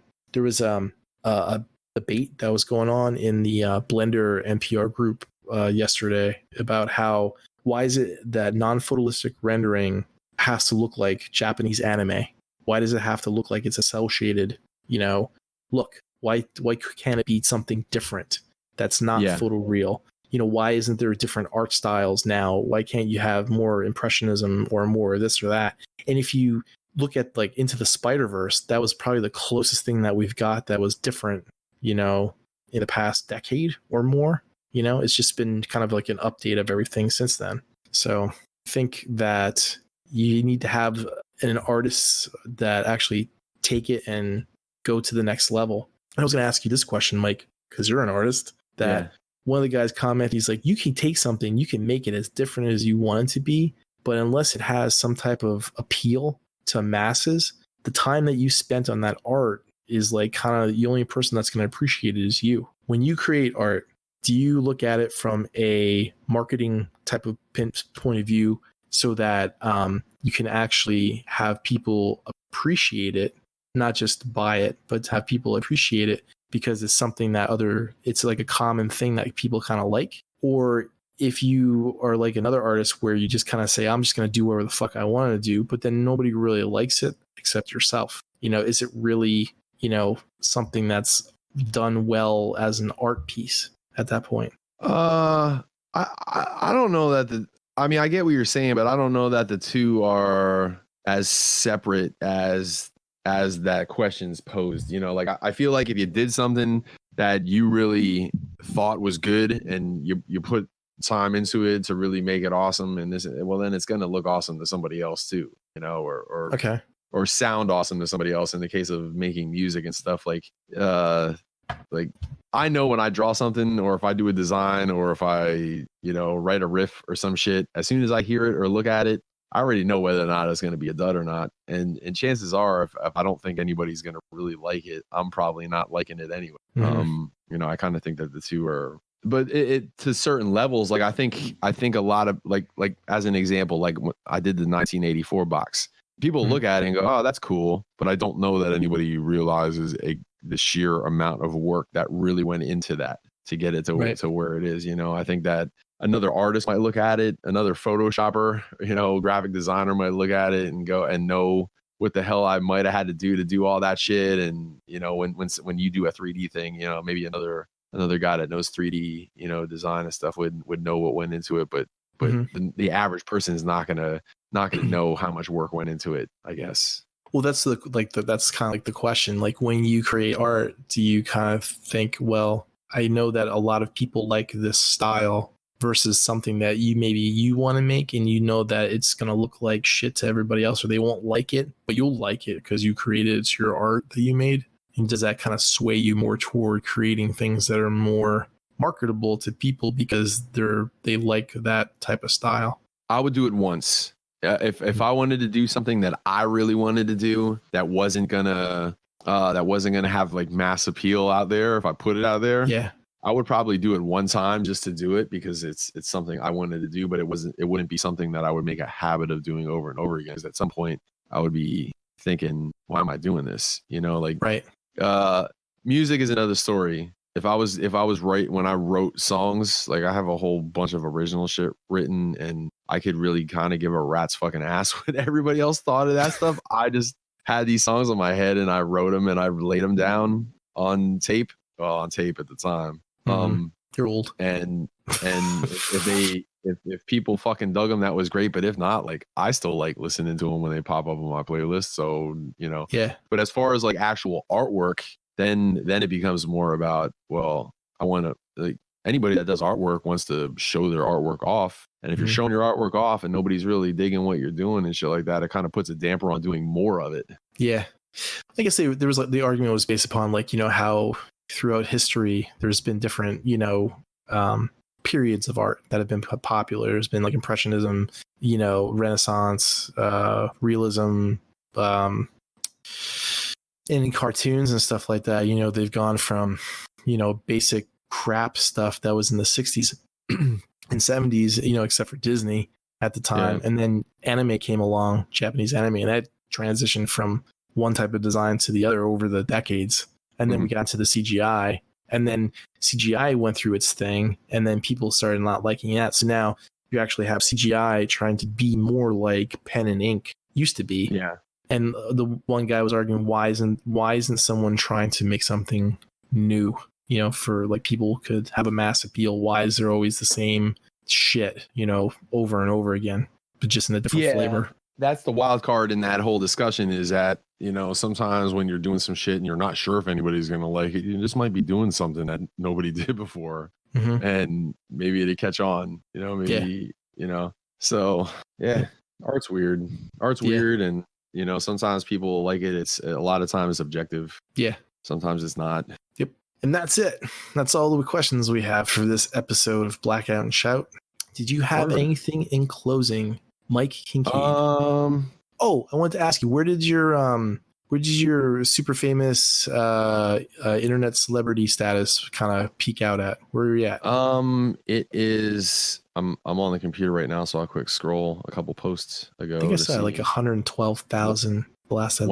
It was 117 and change last time I looked at it, which is probably where it still is. A couple more. And I was looking through some of the comments, and you did do a public service, because everybody's going, "Hey, how about you want to do this?" And they like kind of tag somebody. Yeah, I thought like for them. Everybody, it was weird. A lot of chicks were tagging their boyfriends, which I thought was completely out of bizarro world, and I don't know if it was just when I was, because obviously I didn't read all the comments, but like when, here and there I would just check it out, and it's like, man, there's a lot of girls like tagging their boyfriends, which was cool. You just printed them out and laminated them for later.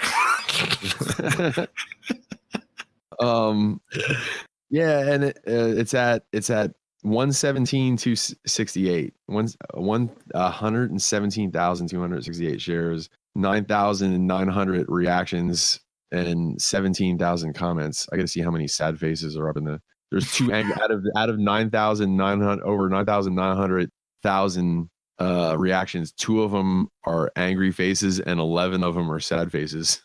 And those 2 angry faces are Karen and Nancy Grace. There's a Brandy and an Anthony. Yeah.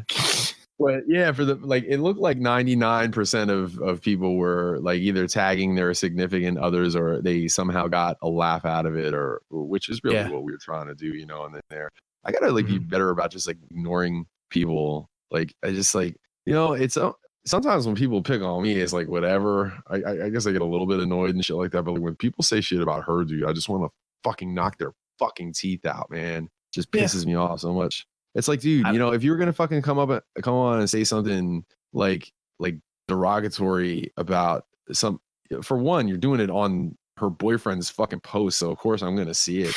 But like, why not keep scrolling? Like you're there obviously just being a fucking jerk off. Like the dude today, and then I looked at his fucking profile, and he had like 6 kids, and like 5 of them were daughters. So you're gonna go and trash some girl on the internet you ever met, and it's like, well, what if somebody does that to your fucking daughters one day? Fucking cool. Yeah. Every time shit like that happens, I just imagine the Jay and Silent Bob like going around the countries just kicking people's asses and shit, man. Like we're writing all these fucking memes down for when I hit the millions. And that's what I'll do. I just go around and I'll punch Rick Roberts. But anyway, yeah, most people were good natured. It's the internet. I mean, what do you I know. It's like it's a given that's going to happen. But it's never like when people make these comments and then you click on their profile, it's never like somebody really good looking. It's some fucking, you know what I mean? It's always some fucking, motherfucker that looked like he hit every branch on the fucking ugly tree on the way down. You know what I mean? Like, shut the fuck up, dude. Look at you, The one guy, this dude ended up deleting his comment, but the one guy was like, I could tell she's ugly. Wow. and then I clicked on him, and he was like, he looked like he hadn't got laid in a fucking whorehouse with a fistful of hundreds. And and then I just I took a screenshot of his profile, and I circled the word single with a big red fucking circle and an arrow points with it. And I put it back up as a comment to his comment. And I'm like, oh, there's a surprise. And then I went to show it to somebody, and it was gone. So I felt like a fucking moron and came back. I think a lot of people that made comments like that didn't realize like that was me and my girlfriend, that maybe just thought that I found that picture somewhere and threw it up there. So morons. So those are your last words? I got really nothing. Just everybody be fucking safe, man. Get maybe another month or 2 of this bullshit, and then maybe get back to normal. And I say 4th of July. Yeah, I miss playing, Jed. I'll leave on that note. I miss like playing out, man. I was all geared up to start gigging because we took a couple months off over the winter to reload, you know what I mean, and learn new songs and kind of like we were just getting ready to get back out there, and that's when this whole thing hit. So I haven't actually like played out live in since New Year's Eve. That was the last time I played, so it's been 3 months and change. So I'm missing that a lot too. Yeah. What about the shitbirds? That we were joking around about that because I was saying the silver lining of this whole thing is that the shippers won't have to lose 35 games this season. Like, oh, the shippers, what was your record? We were 1-5. we snuck in as an 8 seed into the playoffs with 1 win. So yeah, I'm not sure what's going to go on there. Like our season usually starts, it goes May, June, July, and then the playoffs are in August. So kind of thinking that we might have a shortened season, if any season at all. I'm kind of hoping for a short season. I think in a short sprint, the birds can probably hold their own. It's that we're an older team, so we come out of the gates, you know, doing all right, and then like as the season goes on, you know, everybody starts, all the nagging injuries pops up, and you know, people drink too much beer and smoke too much weed in the parking lot, and the season just turns into a fucking train wreck. So, but I will definitely keep everybody abreast of the situation with the shitbirds, because I know everyone's wondering how slow pitch softball team from Bethlehem's doing. You know, it's embarrassing sometimes. It's like, do you do anything? You play any sports? Yeah, I play. And it's like, well, what do you play? Slow pitch softball. Unless the girls ask me, I play ball. I don't have to tell them. Let them think it's hard. Let them think it's baseball. And then Vanessa's like, this motherfucker plays slow pitch. In other news, Fountain Hill slow pitch softball team came out for opening season day not aware of the coronavirus. One member was quoted saying, we just drink beer and smoke pot in the parking lot anyway. Yeah, we all brought our own bottles. You know what my new thing is? I'll leave this. This is a fun last note to leave this on, but I put this blue underwear on. It's like blue tighty whities and shit like that. And then I give myself a boner, and then I stuff my boner into the blue underwear, and then I point them at Vanessa, and I tell her to say hi to Gonzo. Wow. And on that note, fuck you, John Bailey. Fuck whoever that guy was today. Fuck him. And I guess that's it. Enough's enough. We're out.